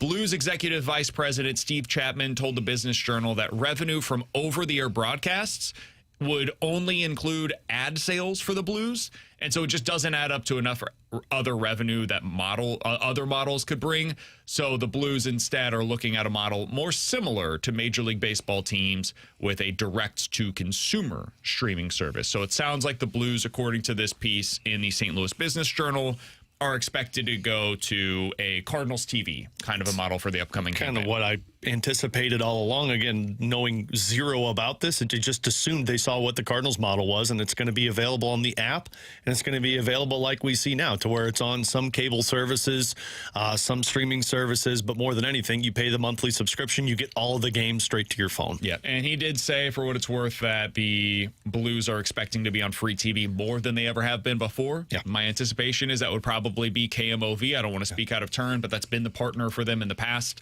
So my guess is you'll see more games on KMOV this year, but it will not be exclusive to KMOV. You'll probably have to purchase monthly or by season the St. Louis Blues if you want to watch them on TV. But again, this year. None of that matters because you're only going to be listening to it right here on 101 ESPN. All right, so back to the Cardinal side of things. When you hear the Brewers, who I would say are as well-run of an organization as anybody in Major League Baseball when it comes to pitching, when you hear them stating that Dustin May is good enough for them to start a Game 3 of a playoff series, does that influence at all how you view the Cardinals' rotation, Alex, and their outlook for that mid-rotation starter and what's necessary to be at that spot in the rotation? Like what they'd be targeting to fill that spot, or just the development of that position player? Yeah, I should probably flesh this out a little bit. So, sorry. No, you're fine. I didn't do a good job of explaining. I know. A little dumb Ferrario right now. No, the reason I'm asking this question is because I feel like in the past we have said Dustin May's probably not a guy you want starting a playoff game for you. Like, that's not good enough. When you look at these teams that are contending, they have better than Dustin May. Meanwhile, one of the championship contenders this year, even if I'm shorting their stock, they are a championship contender based upon every other measure. They said Dustin May is exactly what we want as our number 3 starter. So in the future, as the Cardinals are trying to build again toward a team that can have championship aspirations, what the Brewers are basically telling you is that's what you need. To be a championship team, you need somebody as good or better than Dustin May to be your number 3 starter. And I think in the past, we've basically said, no, that's not good enough. If you have somebody as good as Dustin May, that's maybe a 5th starter for you that you throw into the bullpen once you get into the postseason. So does it at all alter your expectations of the bar that needs to be cleared for the Cardinals in their rotation? A little bit. Now, I'm only asking this question / making this comment because I'm genuinely curious. One, it's good enough for the Brewers, but they also probably know what the Dodgers are throwing out there, and it's like, well, this is the best we can get in this free agency class. I mean, there's nobody else. Like, yes, it is the best that the Brewers could do at the trade deadline. I would say the Dodgers are the outlier. Like, if you're trying to assess yourself compared to the Dodgers, you will always fail. There is no way to have his lineup as good as them or a rotation as good as them. I agree with it. I guess what I'm saying is, like, when you looked at the class of the free agency, or not free agency, of this trade deadline, this was the best that was out there. And maybe that was because... I would say that's not consensus. I would say consensus suggested that Dustin May was not one of the 3 best starters, and the Brewers told you no, he was. Yeah. Well, I mean, that's fair because we Every saw all the outlet lists. that I saw, all of the lists suggested this guy's an afterthought. But he was never listed in that top tier of of trade deadline acquisitions that can upgrade. How many your of those rotation. pitchers were traded, though? Most of them. Were they? I was going to say, because I know Joe Ryan was on that list and he didn't get moved. Like, there were guys... Of the rental deals, the vast majority of them were dealt. And I was going to say, in the list that had the real names that were out there, they were mostly dealt. Like Joe Ryan was on one, would be in every trade deadline piece, and then you'd click on it, it'd be 5% chance. Who knows if he's going to go? Like odds were he wasn't getting traded, but of the guys that got traded were guys that we thought would be traded.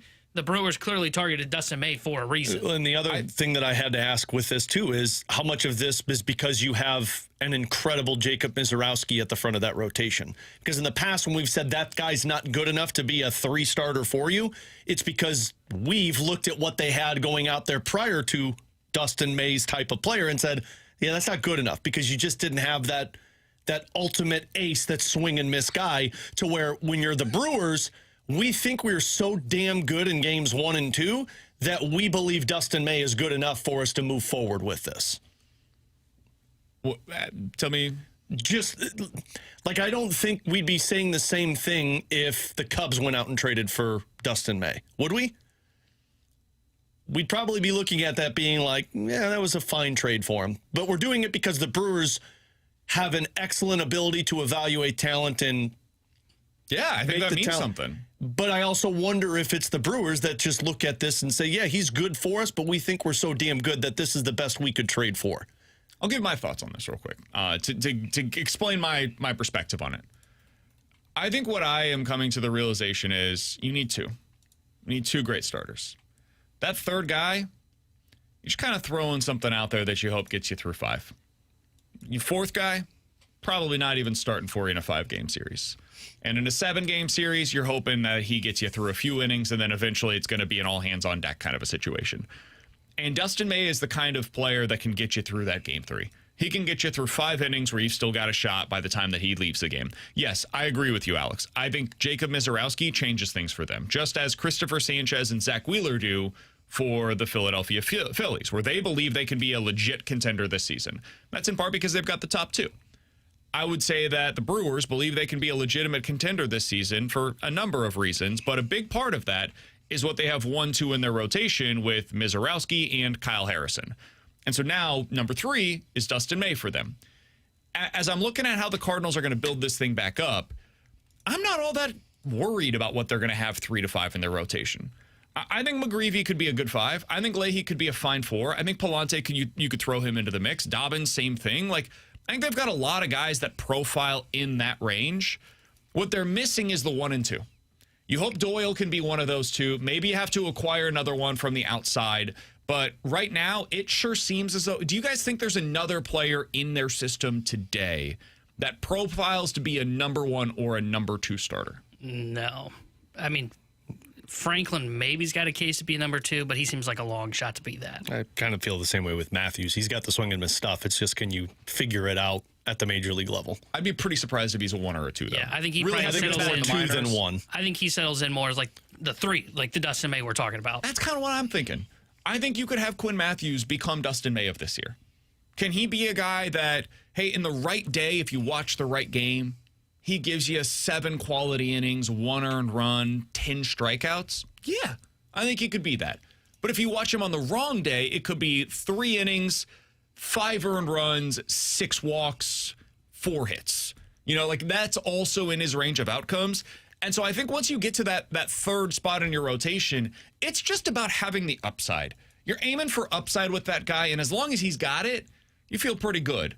But really what your rotation in the playoffs is about is who do you have manning the number 1 and number 2 spot. So for me, moving forward, that's going to be the thing that I'm most curious about with their system. Do they have the ability to find those guys?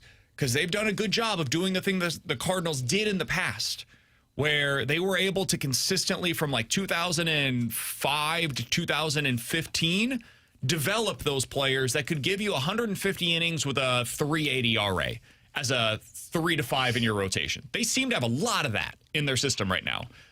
They're still lacking some of that top-end talent, which is hard to find, but kind of like with Jordan Walker, eventually you got to find it.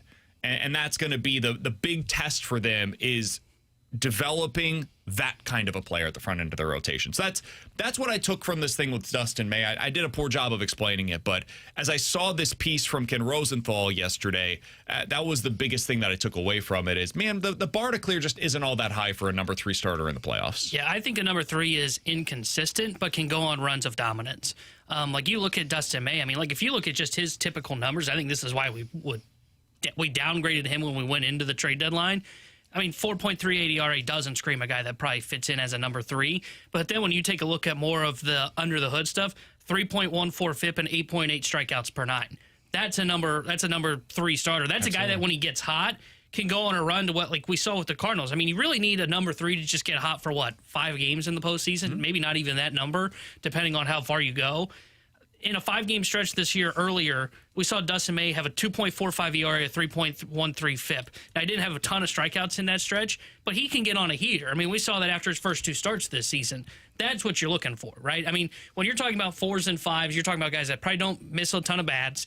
They end up having like a 4.5 ERA.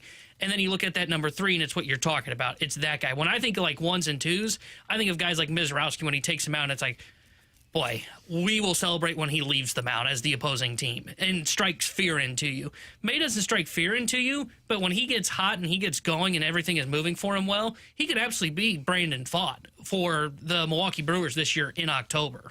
Do you remember who the number 3 starter was for the Rangers when they won the World Series?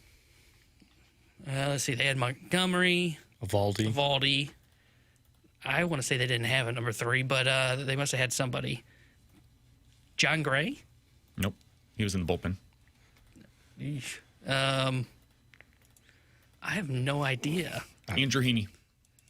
Oh, yeah. Andrew Heaney was their number 3 starter, and then Max Scherzer got the other start. And you guys remember how disastrous that was. Yeah. 2022, Houston Astros win the World Series. They had Framber Valdez and Justin Verlander. Great starters. You know who their number 3 was? Wasn't that Christian Javier? Christian Javier. I just happened to be looking at that yesterday. Who was fine. He was pretty good. The Atlanta Braves, Max Fried, awesome. At the time, Charlie Morton, awesome. You know who their number 3 was that season? Bryce Elder? Nope. Ian Anderson. Oh, man. Yeah, he had a fall from grace. Yep. He had one decent season, and it happened to be that year where he had like a 3.5 ERA. But that was like Brandon Pfaadt, basically, where Pfaadt had a nice finish to the season, and then it was just over as quickly as it began. And that's just like some examples of what we're talking about here. For as much as we discuss the importance of a dominant rotation, and it helps, don't get me wrong. If you can have the Dodgers rotation, you should strive to get that for you. Or if you could get the Nationals rotation from 2019, yeah, go ahead and construct that thing for you. Most teams don't have that, though. Most teams end up having something closer to what the most recent non-Dodgers World Series winners have been, where they've got 2 guys that they can trust. And some of them acquire that second guy at the trade deadline. Yeah. And so they've got one guy that's a stud, superstar. They've got another guy that they bring in to be that stopper in the playoffs, and then they fill it out with other guys that they think can give them a chance. The Cardinals' next big step is going to be Liam Doyle, become that stud. Then we'll figure out the number 2 spot in our rotation. Coming up next, time for the Junk Drawer here on 101 ESPN.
Alex, we're getting into a new phase at the Kiley household lately.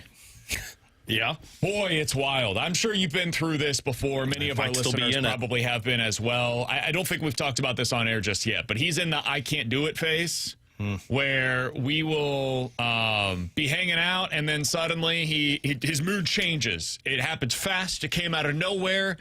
And he will have like a water cup that's next to him, right? And it's a little out of his reach. And so he's like, man, I can't do it. I can't do it. Mommy, help me. Cool. We'll go get the water cup for you. That's fine, man. No problem.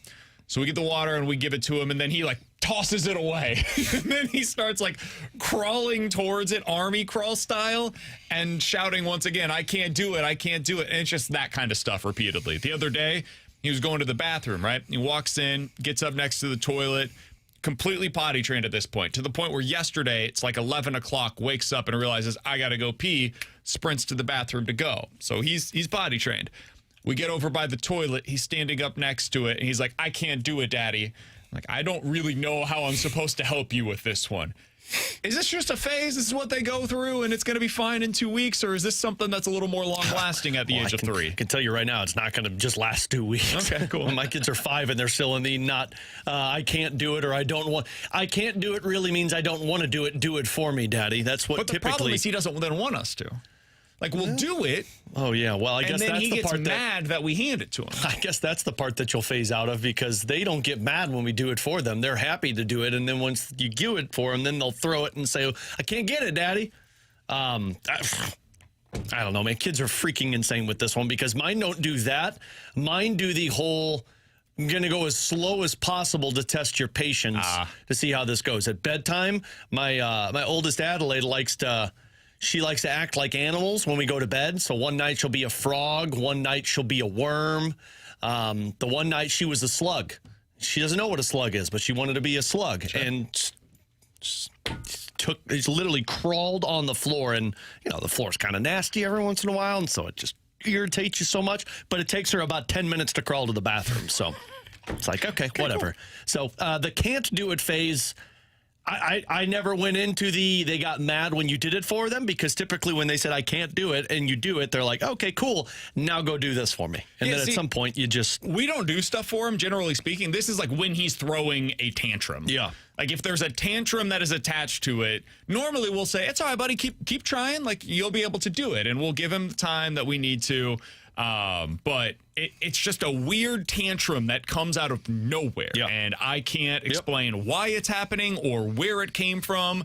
But about the last week, it's been something that he gets home from school and boom, we're into tantrum mode. I've learned that too. Like there's a real exhaustion fatigue factor when they come home from school or daycare. And it hits the moment you walk through the door. And it's like, okay, let's just take a couple breaths, figure this one out. I've tried that with Adelaide. Every time she uses the word can't, I try and tell her, no, you can't do it. Or let's not say can't. Let's say I'm having trouble with. But that just results immediately into, well, I'm having trouble with it, Daddy, so please do this for me. Alongside Alex and T-Bone, I'm BK. Happy to go back out to the Kiley and Thompson hotline on the other side with Brad Thompson, Cardinals analyst for Cardinals TV. He joins us next on BK and Ferrario.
Alongside Alex and T-Bone, I'm BK. A little bit of news to pass along. Andre Curbelo has made his professional debut in wrestling. This isn't new. What wrestling? Is he WWE? I'm not sure, man. I don't think so. It's the Japanese league? I can't tell you where specifically this is That's at. a tiny dude. It's a small wrestling arena. If you would have said, He's tiny as an Illinois point guard. Who was the big dude? Kofi Coburn? Yeah, if you would have said that, I'd have believed that. Yeah, makes a lot more sense, but this is not that. I don't know where this is. Andre couldn't keep control of a ball as a point guard, so he went to wrestling. Yeah, apparently. All right, alongside Alex and T-Bone, I'm BK. Happy to go back out to the Kiley and Thompson hotline. Brad Thompson joins us now. BT, I heard you're going to Holiday World soon? Whoa! Yes, and I have never been. We're in the car, we're loaded up, we're headed to a cottage somewhere out there. But I understand that at least Alex has gone. And you guys have been to this place. What am I in store for? First of all, it's a really cool park if you've never been before. It's big. It's got tons of stuff. How old are your kids, BT? I got 13 and 10. So they're like into the rides. Yes, okay, for sure. You're going the last weekend before school starts? You're going on a Saturday, I would assume? Yep. Cool. Plan on waiting on a lot of rides. The lines are long, and I would imagine it's going to be crowded. You said it was like an hour for those rides? Like I think because an hour do they have fast passes? No, Can you do that? No, they don't. The fast pass is called get there early and try and beat everybody to the ride you want to go on. Also, don't forget that you go from like Eastern to Central or Central to Eastern figure time. out what time zone you're in too, because we stayed at a hotel outside of Santa Claus, Indiana, and it was Central time zone, and then I didn't realize that Holiday World's in the Eastern time zone, and so we got there when it was supposed to open, but we got there an hour early because we switched time zones. Yeah, he went from the west to the east. Yeah, true. Yeah. You'd think so, but I wasn't. I will say this too: those lines, man. My daughter, oldest is 5, BT, and so she wanted to ride one of those roller coasters that she's big enough for. We walked up to it, and it was an hour and 10-minute wait to get on it. Yeah, I don't have that in my life. Yeah. I don't have that sort of patience. But knowing that the time zone changes is a big help, because I would not have thought of that. Now, hopefully my phone would just think of that for me. But yes, that's a big boost right there. The problem is, BT, you'd think so. It doesn't. But because you're in Indiana, like there are certain counties that are different, and they could be, the same distance east or west. But one, for whatever reason, has decided we're Central and the other is Eastern. Yeah. So you have to kind of look up ahead of time. You could be going like a 10-minute drive and going from the Central to the Eastern despite driving west. I drove closer. Strange, man. I drove closer to St. Louis from where my hotel was to Holiday World, BT, and I got there an hour earlier when I was supposed to. And when I got out of the car, now mind you, I have 3 kids, BT. We got the stroller out of the car. We got on the tram. We walked up to the front gate thinking we were going to walk in, and there was already a line, and it was 9 a.m. And I'm like, oh, okay. Eastern time zone just switched on us again. So enjoy it, man. It'll be a lot of fun. Good news, though, it's not going to be 150 degrees outside. That's good. You guys got me super excited. Yeah. I cannot wait for this. It's a fun place, though. That's the most important part. Yeah. The kids will like it. Just have fun waiting in lines. All right, BT, let's talk a little bit about the Cardinals. They've quietly won 3 out of their last 4 games. The Reds just went on some kind of a crazy run to get semi back into the playoff race. Cardinals have the Rockies over the weekend. It's not as though this is a great team. Are you still doing any of the scoreboard watching or standings watching? How are you kind of approaching this right now as we get to the final stretch of the season? Look, I still peek in on the wild card. I think that is a fun thing to continue to look at, and we all know there's a lot of teams that are kind of bunched up in that one. But like right now, that's not my focus. Like I'm excited about watching these guys day in and day out and how individuals get better, because ultimately that's how you're going to win a lot of games. Is individuals are getting better. In a team sport, baseball is very largely individual, right? And you got a lot of young guys that are trying to make some changes. A lot of young guys that are going through a first full big league season that are going to experience different things. So, like, that's kind of where I'm at with that. Now, for all of our sake and for their sake, too, like, I want them to still be in that wild card mix and at least be within shouting range of it, because I think you learn a lot trying to fight through games where look, winning matters, right? And trying to be able to fight for something and fight for a playoff spot. But at the end of the day, I don't think that is the overall. It's always the goal, but it's not the biggest point of emphasis, I don't think, for this club. BT, you mentioned kind of watching the individual guys. Who are the ones that you're most focused on just to see what it looks like over this last month and a half stretch? Yeah, well, one in particular for me that I've really enjoyed what we've seen out of him as of late. I'm interested to see what he's going to be at this level is Nathan Church.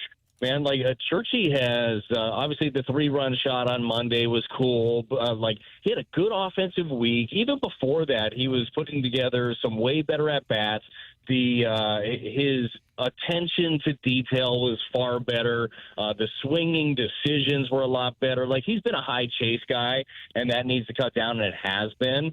So he's one of those guys for sure that I continue to look at. Hunter Dobbins in rotation, right? He takes a spot for May. I think that's another one. It's one of the fruits of the labors of Chaim Bloom making trades last year. As we all know, he came over in that Contreras deal. So I kind of look forward to him. And, there's something that you're going to find in every single player that you want to dig in more. And another one, too, even though it's a guy that's been around for a couple of years, I want to see how Libby finishes. It's been a really interesting year for him. There have been some moments of dominance, and then there have been some struggles. I want to see how he finishes down the stretch. What adjustments can he make? Can he find that consistency? Can he figure out how to navigate through without getting that big inning against him? I think those are a couple specifically. Who do you guys have in mind you want to see down the stretch? A ton of them. Yeah. You mentioned a few of them. There's a lot, man. One guy that I'm actually kind of curious about, BT, the offensive profile's been better lately, and the batted ball numbers have been pretty good, really, for like a month, is Blaze Jordan. I mean, they don't really have somebody that I would say profiles as a true everyday third baseman, at least close to the major league level right now within the organization. If somebody's going to have to start there that's already inside of the organization on opening day of 2027, assuming such a thing exists, it's probably Blaze Jordan at this point, and I kind of want to see what that looks like the rest of the way to see if he's able to take advantage of the opportunity that's there. I think that's a great one. And for me, maybe it was just maybe some of the reports coming in about him specifically defensively were underwhelming. He has impressed me. He's impressed me with the defense, whether it's at third or at first. But with the bat, the dude does not strike out, which is not a trait that a lot of young guys have. A lot of young guys will do a lot of flailing up there, a lot of swing and miss.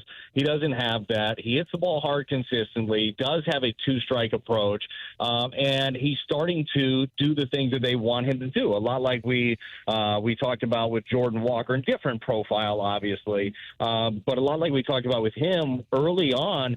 He was hitting for some average, but he was hitting the ball on the ground a ton. And Blaze has been on the ground a lot as well, but you're starting to see him elevate the baseball more and not popping up, not dropping the back shoulder, but consistently hitting line drives. Like, they're working on it. Like, all the little things behind the scenes you're starting to see come out onto the field for Blaze Jordan. So I'm with you, man. I think that he's an interesting one. You're right. There's no real heir apparent right now over at third base. It's kind of a wide open thing, and obviously Nolan Gorman wants to be a part of that as he continues to make his adjustments at the minor league level. But Blaze is interesting. Well, and kind of the flip side of that conversation, the position, and I guess all these players fall under that umbrella, BT, for me, is the catcher spot with Ivan Herrera and just seeing the slump he was through and how he's coming out of it on the other side.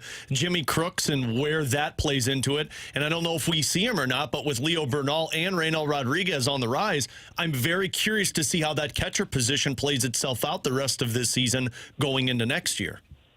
Yeah, I am too, and I'm interested to see how it plays out in the offseason also, in terms of transactions, because there's only so many catchers you can have that are sitting there knocking on the door, right? So I think that is a position that you very well could see some churn at, and we already did, obviously, with Crooks Pozo out, but Crooksy was one of those guys that they thought of as part of the future, and things have looked a little bit better for him offensively in the last week. It's hard because these guys aren't getting the reps that they're used to. I know that Crooks talked about that recently, saying he's trying to figure out how to have a routine, how to be ready every single day, even on the days that he's not catching.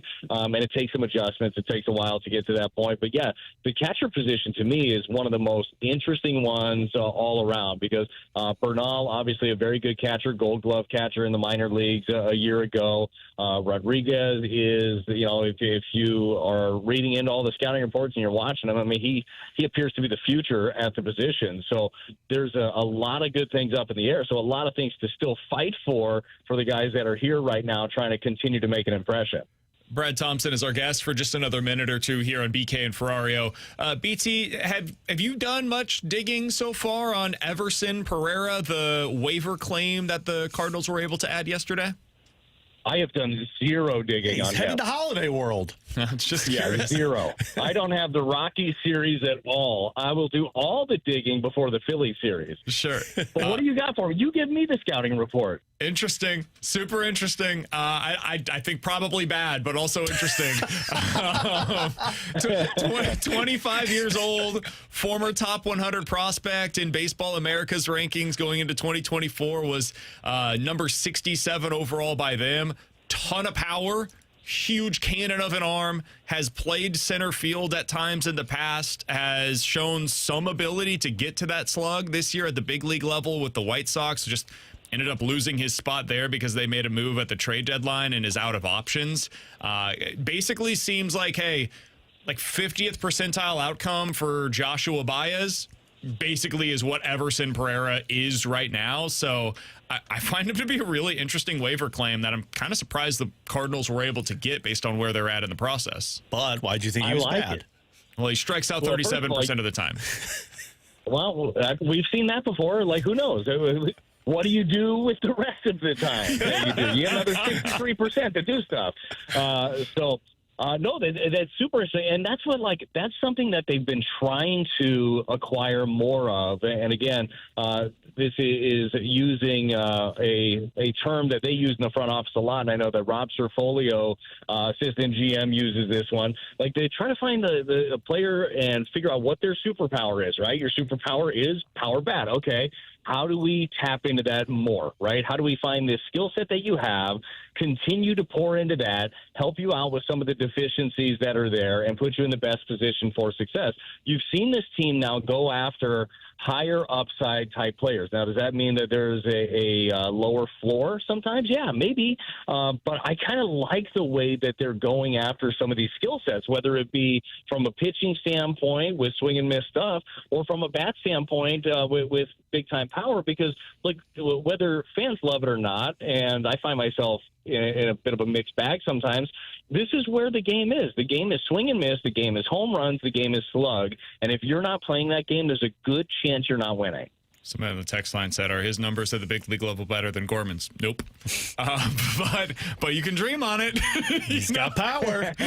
He's right-handed, and he might be better or he might be worse. It's hard to say. It's only been a small sample size for him. And I think that's the biggest thing, BT, that stands out is like, this is a guy that just hasn't had much of a shot at the big league level, where Gorman has had, 2,000 plate appearances. So I feel like we kind of know what that is. So, Everson Pereira, there's your crash course on him for whenever you get back from Holiday World, BT.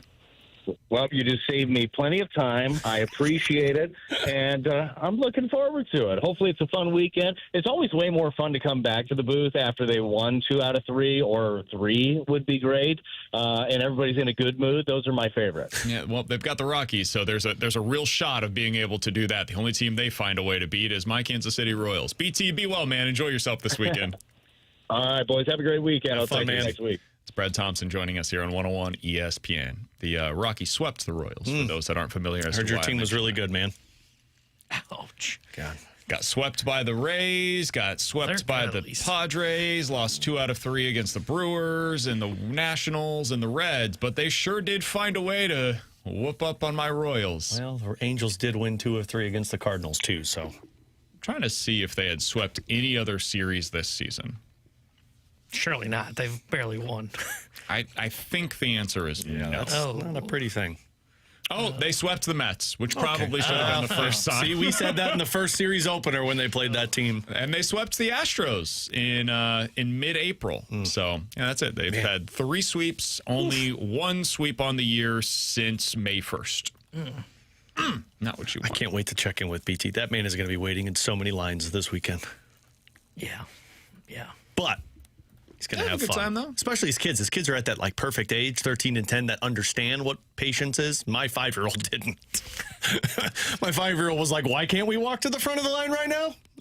Luca the other day, as Kara was waiting on the locksmith to come to our house, Luca was being really good. He was waiting, and so after they were done with everything, she said, Luca, thanks for being really patient while we were waiting for everything. And he looks at her and says, oh, thank you.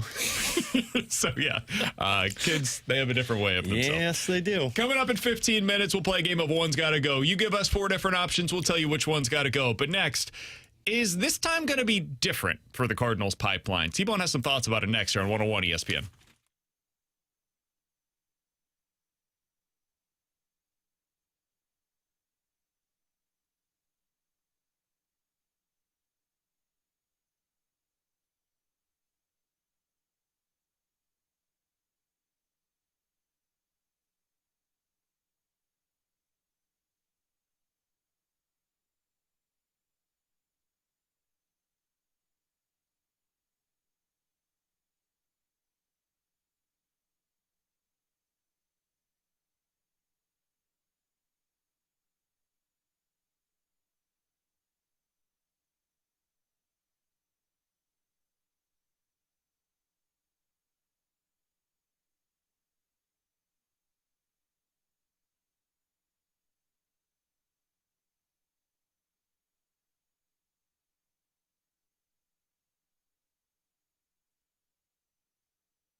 Man, do you guys remember when we talked to Keith Law a few years ago and he said the Cardinals could trade for anybody in Major League Baseball? Think about the prospect capital that they've got. They've got Jordan Walker. They've got Nolan Gorman. They've got Mason Wynn, Alec Burleson, Ivan Herrera. The number of young players that they had in their system, it was crazy. I mean, they had some pitching coming as well with Zach Thompson and Matthew Liberatore and Michael McGreevy. Nobody could match what they could offer. They should have traded those guys. You look at it now, and about half of them didn't work out at the big league level. Come on, Mo. The Cardinals right now have something similar, where you look down in their minor league system, and I would say most third-party publications have them as a top 5 farm system in Major League Baseball. You're starting to see, especially the people that specifically cover the Cardinals system, whether it's the Prospects Live guys, the Redbird Rants guys, Kyle Reese, many of them locally here.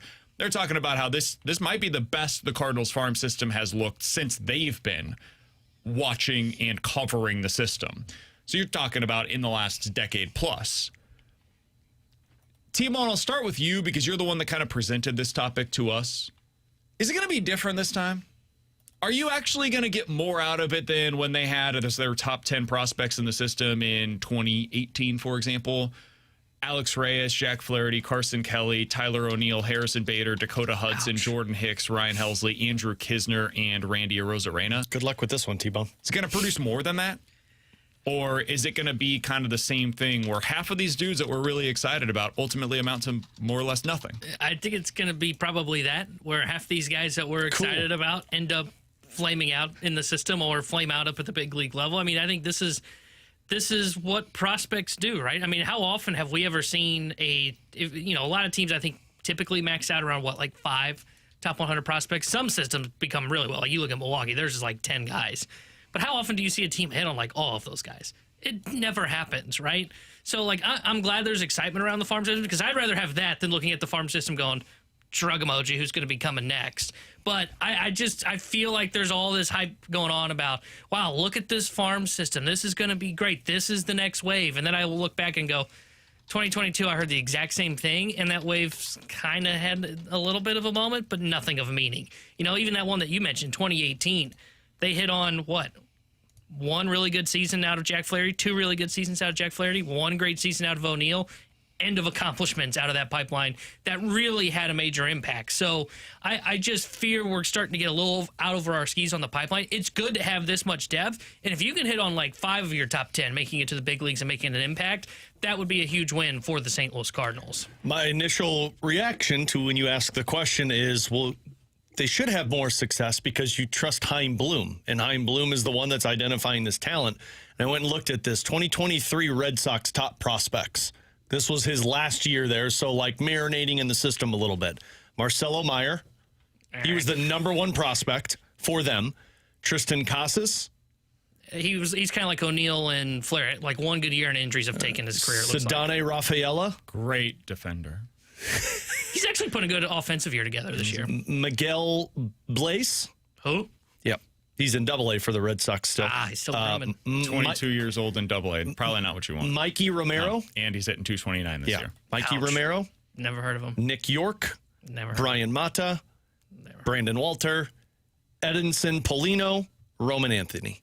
Plays Jordan at Roman 11. Anthony. Not bad. Roman, you skipping over Roman Anthony? So 2 of them in the top 10. So that's where, I think what T-Bone said is right. I am super excited about these guys. I'm not going to sit here and act like all of these guys are going to be a hit. Typically, you're probably going to see maybe 2 of them, 3 of them become guys that it was worth the wait getting there towards. And I can't even associate it to Chaim Bloom because even where he's had most success, a lot of the top prospects haven't panned out. Now, the real success will come in him identifying that talent and trading them while their stock is high to bring in talent that can help you now. I think it'll be different than what it's been for the Cardinals because even the guys you just mentioned there, Alex, they've had a couple of stars emerge from that group, and that would be different than what it's been for the Cardinals in recent years. And that does go back to Chaim Bloom. It's not just him, but it's the people that are overseeing the Cardinals' development system right now. I just think they're in a better place. We've seen so many players within this organization get better this year. And I'm not talking about at the major league level. I'm talking about, and we mentioned them the other day, guys like Ty Pete, who came from what I think is a pretty good system in Seattle. Now, apparently they can't teach guys how to hit, but overall their development system, especially on the pitching side, is very good. He hit 215 last year. He was viewed as more of like a interesting toolsy prospect, but hasn't put it together just yet. Guys, he's batting .285 on the season with a .915 OPS and is playing pretty well defensively and has speed on the base paths as well, where he has 15 stolen bases so far this year. That's not just an interesting prospect. That's a potential future starting center fielder for the St. Louis Cardinals. Do you know where he ranks on the Cardinals pipeline list right now for MLBpipeline.com? Type Pete. 7? Yeah, I'd probably put it, 5 or 6. 19. Oh. 19 is where he ranks right now. Yairo Padilla, have you guys read up on him at all? Yeah. He's a shortstop, right? Yep. I haven't read much. I know a lot of people that cover the prospects really like him. 19 years old, got him internationally, $500,000 in the 2024 pool. He's been interesting, but we haven't really seen him a whole lot. He's been, I think, part of the Dominican Summer Leagues prior to this year. So far, in the Rookie League, 1,300 OPS this year. Since going up to high A, 840 OPS. Now, it's only 25 games. It's an early sample size, but people seem to be getting very excited for him. Where do you guys think he ranks for the Cardinals in their system right now? He's lower. I think he's like 23. 15 right now. And again, 19 years old, big-time upside. That guy is 15th in your system right now. So I think the depth of the system is better than it's been because they're acquiring talent from multiple different areas. There's the draft. There are trades where they're accumulating young talent instead of trading away young talent for major leaguers that are low ceiling, high floor types of guys, which is what they've done in the past. And they're going internationally as well, where they're bringing in, I mean, you look at Leo Bernal, international signing. He is at number 6 on their list. Fajardo, he was a guy that they got via one of the trades. He's at 11 on their list. Sebastian Dos Santos, he was an international guy, 14. Padilla, international, 15. Emmanuel Luna, 20th on their list right now, international. Jesus Baez, trade. Sandro Santana, 21st, trade. They're just accumulating so much talent in their system from different ways than they had in the past. So I do think this time it's going to be different. Famous last words, but I think you're going to get more out of your system right now than you have over the last decade. I'm confident in that. I hope that's right. Oh, that was such a big game. Yeah, I wish you wouldn't have done that. Like, I hope you're right. And you're right. Like, the entire front office staff with what Keith Law told us in terms of just where their entire development team is viewed in Major League Baseball, where it's been in the past. It does make you a little bit more confident. Because you said that, I wanted to look at what Cleveland's top prospects were when Rob Cerfolio was there. Their position players are not on the good side of things here. No, you're right. But like just going through some of these names, like Gavin Williams, Tanner Beebe, Chase DeLauder, Logan Allen, Gabriel Arias, all these guys are at the major league level. And those were top prospects for the Guardians in 2023 when Cerfolio was there. Yeah, so their pitching pipeline has been very good. And as much as we'll look at Chaim Bloom's track record, I do think you have to look at the guy that's in charge of the development for the minor league players. That's the track record you go off of. And with Cleveland and even Seattle, where we've talked about their identification, look at the success those organizations have been having on top of Boston. All of that put together gives you more confidence in Chaim Bloom. Yeah, Chaim's overseeing everything, and then you've got Cerfolio beneath him, and you've got, I think it's Larry Day is overseeing as the farm director, and you mentioned Seattle. Pierpont is the guy that's overseeing your pitching pipeline right now, and he was the one that previously worked within the Seattle Mariners farm system on their pitching pipeline too. So you're pulling from all of the right places. That's what we said at the time, but there was no real track record to go on, so we didn't know how it was going to go here. Now, like I said with Dustin May, there's proof of concept. We've seen what they can do for these guys that are currently coming through the Cardinals minor league system because they're doing it right now, like right in front of our very eyes. We are seeing, have you guys seen what Liam Doyle's done over the last month? He has like a 1 ERA, and he's striking out like 15 batters per 9 innings. He's been spectacular. It looks as though he's taken that step after grinding through the first half of the season. Rainiel Rodriguez looks like a future star. And I think maybe that's the biggest thing that's changed is it appears for the first time in, God, I truly don't remember how long, the Cardinals might have a future star position player and a star pitcher going through the ranks at their minor league system, rising through the ranks together right now at the same level. And it's entirely possible that we could see both of them by the end of next year. So can you guys remember when the last time that was? star position player and star pitcher. And I'm not talking about Matthew Liberatore, who was a projectable starter. I'm talking about a guy that you could dream on as a number 1 starting pitcher in the Cardinals system. When was the last time that happened? Carlos or Walker, right? I mean, I don't know if they may have argued it would have been O'Neill and Reyes. Okay. I think that may have been what they would have argued. Tyler O'Neill kind of capped out at like 60th in the prospect I don't know if he ever got to that same number. But I know like they felt like internally by the time he got here that he was going to replace, the famous, we don't need Harper, we have O'Neill. He was higher than I thought. He was a 35th overall prospect in Baseball America. He was a 5-tool. He still is a 5-tool player. He just never stays healthy. I mean, I think that would have been the last time. It was him and Reyes, and then of course you saw what happened. Injuries took Reyes' career, and O'Neill just never really put it together in a long, sustained success here in St. Louis. He had the one big year, and then they were ready to move on from him 2 years later. That's probably the answer. Yeah. Either that or like Gorman, if you believed in him at the time as a potential future star. And I think there were some that did because of the power potential. Same timeline. It was Gorman with Reyes or Flaherty. Tavares with Shelby Miller. Maybe you could have argued that one too. I don't know if Miller was ever that high though, was he? Like as a number 1. I think he was viewed as a really good prospect, but I don't know if he was ever viewed as like a guy that's going to come in and be a number 1. I don't recall. That was prior to me moving here, so I don't recall what the prospects. I don't think he was ever viewed as like was there. He was a top 15 prospect in baseball. Miller was? Man, I don't remember that. Oh, this is so not going to go well. Yeah, I was going to say. Well, Shelby Miller was going into 2013 the number 6 prospect in all of minor league baseball by Baseball America, and was a consensus top 15 prospect by Baseball America, Baseball Prospectus, and MLB Pipeline. This just feels like that's probably the time. It was like almost 15 years ago now. This isn't going to go well. This is a reminder. Now, this doesn't hold up for Tavares, of course, because of his unfortunate passing. But this is just a reminder of like, I know it seems harsh to say it, but it doesn't matter until they get here, right? I mean, the gap between AAA and the majors, it was hard back then. It's even harder now. And that's the thing is like these guys may project that way, and I agree. Like, yeah, I mean, they feel like they've got their next number 1 or at least a number 2 in Doyle in the system, and it feels like Rodriguez. I mean, that kid's 20 and mashing AA pitching feels like the next star.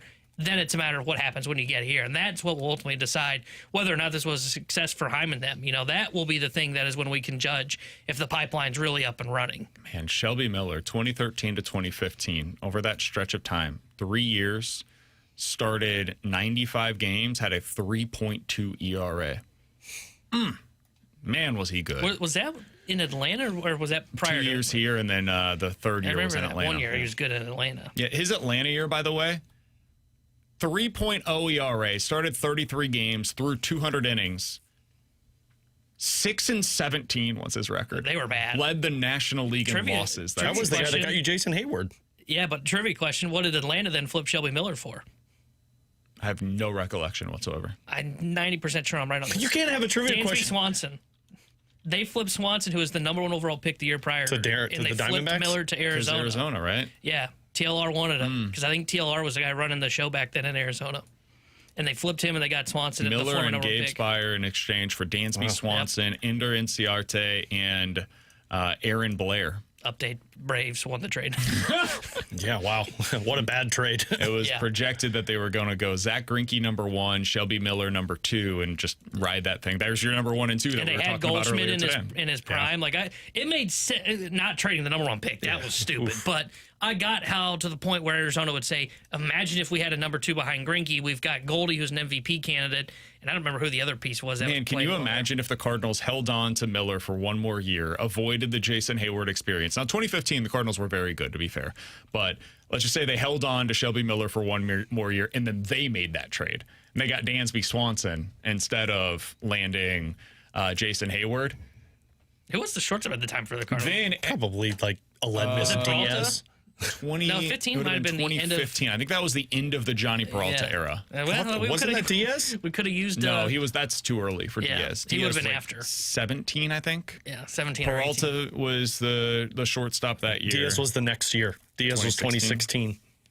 Yeah, so you could have really used. And then, well, boy, man, what could have been? Let's look at what Dansby was those first couple of years. Not very great. I still argue that Dansby Swanson's a highly overrated player, but. I mean, better than what you have. To be fair, I would argue. I mean, he had a 115 OPS in his first 38 games that season. But Aledmus Diaz was awesome that first season to the point of I was like, found their future shortstop, and that went quick. Yeah, for Dansby Swanson's career, he's 3% below league average offensively. He's fine. Yeah, that's better. He's a good defender, though. Yeah. Hits for a little bit of pop. But Still would have taken that over the carousel that the Cardinals went through. 100%. All right. Enjoyed going down memory lane with you guys. Coming up next, One's Got to Go here on 101 ESPN.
Tanner Hendrickson here on the Sports Center update brought to you by Saliga Heating and Cooling. Cardinals back in action tonight as they start a 3-game set with the Colorado Rockies. 7:15 will be first pitch. Kyle Leahy will be on the mound for St. Louis. The Sports Center update was brought to you by Saliga Heating and Cooling, a Daikin Heating and Air Conditioning dealer.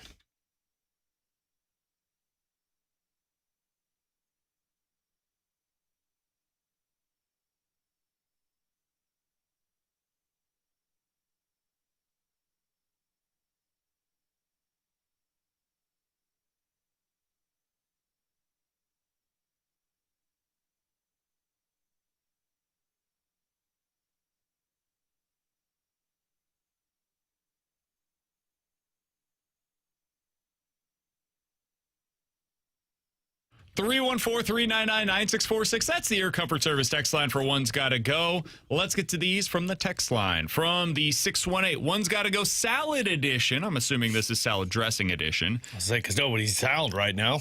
We don't eat that. Yeah, I actually had a salad last night. So, boys, well, good thing you did it on a Thursday, though, going into the weekend. I think it's like a week between when you eat it and when you get it. So, fingers crossed, boys. I'm ready for that to be over. I love a good salad. French, Italian, Russian, or balsamic? What is Russian? Isn't that like, it's like red, isn't it? Well, that's French, too. Yeah. French is red. I've never heard of a Russian dressing. Yeah, I mean, American salad dressing consisting of mayo and ketchup. Okay, I'm out. That gotta go. That's disgusting. I mean, I'd get rid of French too. Oh my God! I'd get rid of French because I think French is nasty, but Russian. I'm not a big fan of the French either, but that French is oil, vinegar, tomato, sugar, and others. I'll take that over ketchup and mayo. In what world do people use this on a salad? Boy, the Russians are wild with their dressing selection. What?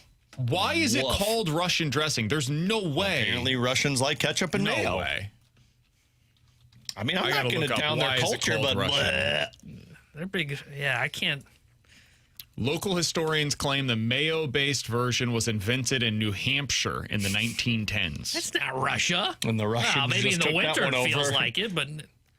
The condiment came to be named Russian since the original recipe included caviar, a staple of the Russian cuisine.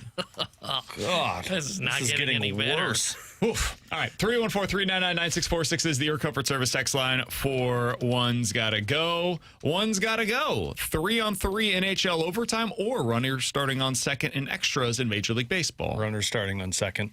I like 3-on-3 overtime. I would go 3-on-3 overtime as currently officiated. Yeah. If you were able to make it to where you can't take it back beyond the blue line, all in. But I hate the way that I understand why they do it this way.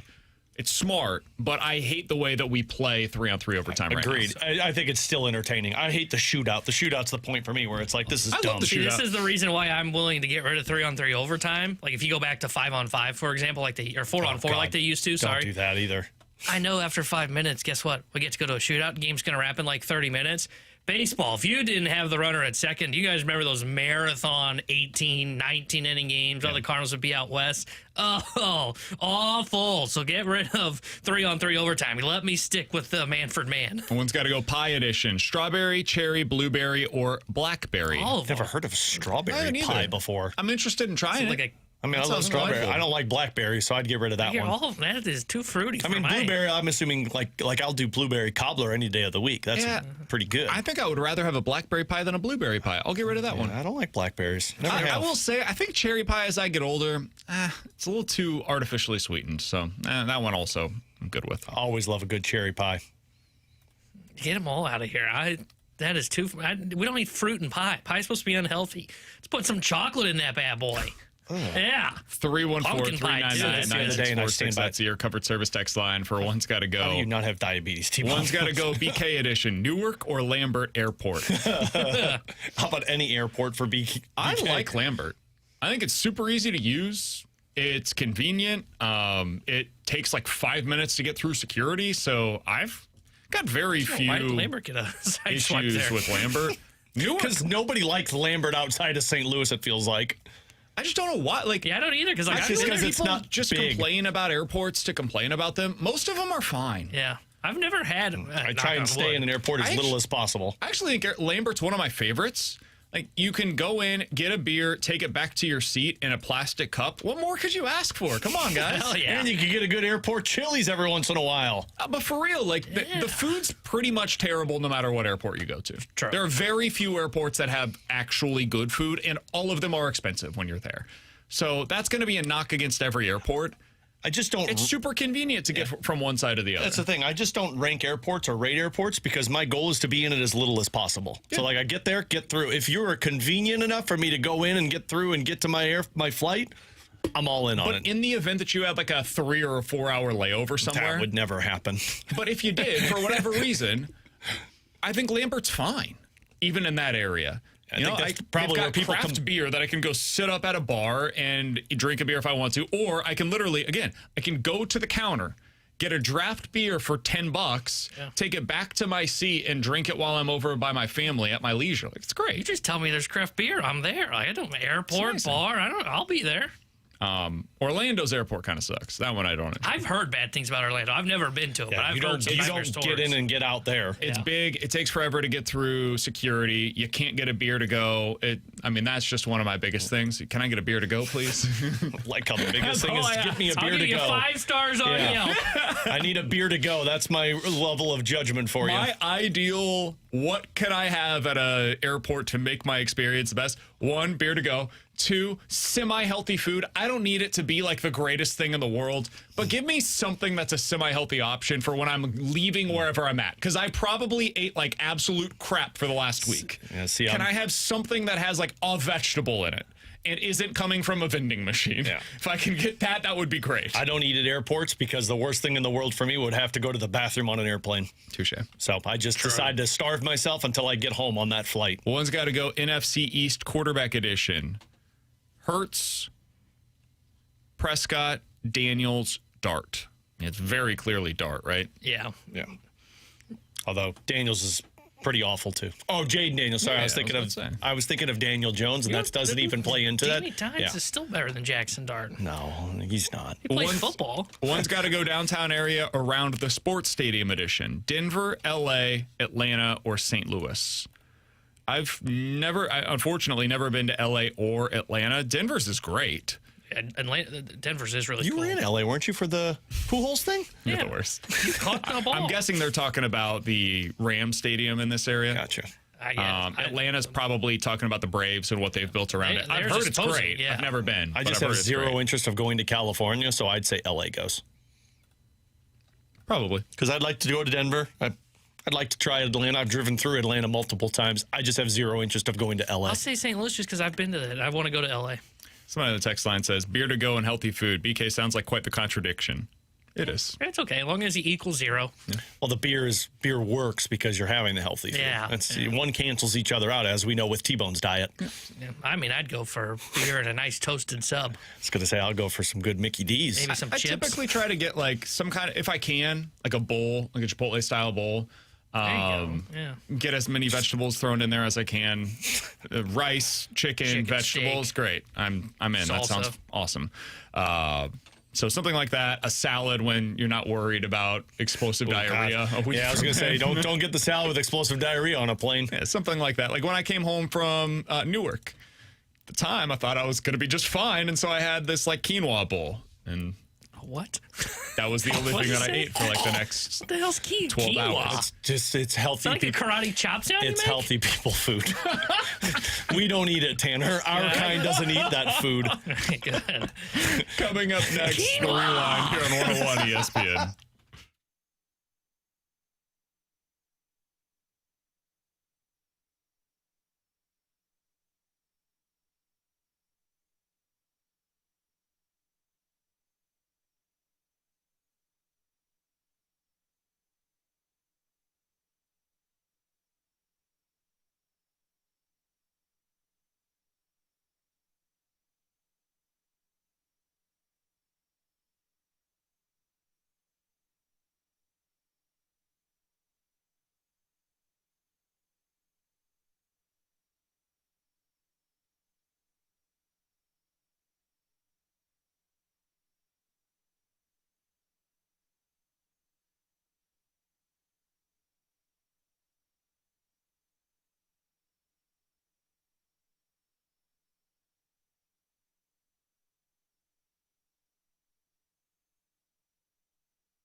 Alongside Alex and T-Bone, I'm BK from the 314. Please ask T-Bone to spell quinoa. I know how to spell this. I'll give you $100 if you know what letter it starts with. Well, I was thinking K, so it must not be K. You owe me $100 now. C? Nope. Keen. It's not C. It's not K. There's not many others that make What us. other letters make the K sound? If you guys missed anything from today's show, be sure to check it out on the podcast page. 101ESPN.com and the free 101 ESPN app is where you go to find it. It's all sponsored by Schaefer Door Company. From the 636. Fun show today, guys. Great job. Hope you have a great weekend. Appreciate you. It's been a... when your lead for the day is talking about a waiver claim that the Cardinals picked up, it's probably a little bit of a light day, so we've had a lot of fun. Appreciate you guys tuning in. Need more football and hockey starting soon. No doubt about it. 101 ESPN right now is your chance to win a pair of tickets to see Guns N' Roses. That's next Saturday night, August the 16th at Busch Stadium. Find all the ticket details and a bonus chance to score free tickets for Guns N' Roses right now at 101ESPN.com or on your 101 ESPN app. But right now, if you're texter number 101 at 314-399-9646 with the correct answer to the following question, you are going home today with a pair of tickets to see Guns N' Roses. Here is that question. I just mentioned quinoa with T-Bone. Why did I mention it? Where did I consume quinoa? If you are texter number 101 with the correct answer, you're going home with that pair of tickets. T-Bone, you got it? No. Come on, T-Bone. There's only so many letters that make the K sound. It starts with a Q. Q. For Alex and T-Bone, I'm BK. Appreciate you guys tuning in today. We'll talk to you guys on Monday. The Fast Lane is next here on 101 ESPN.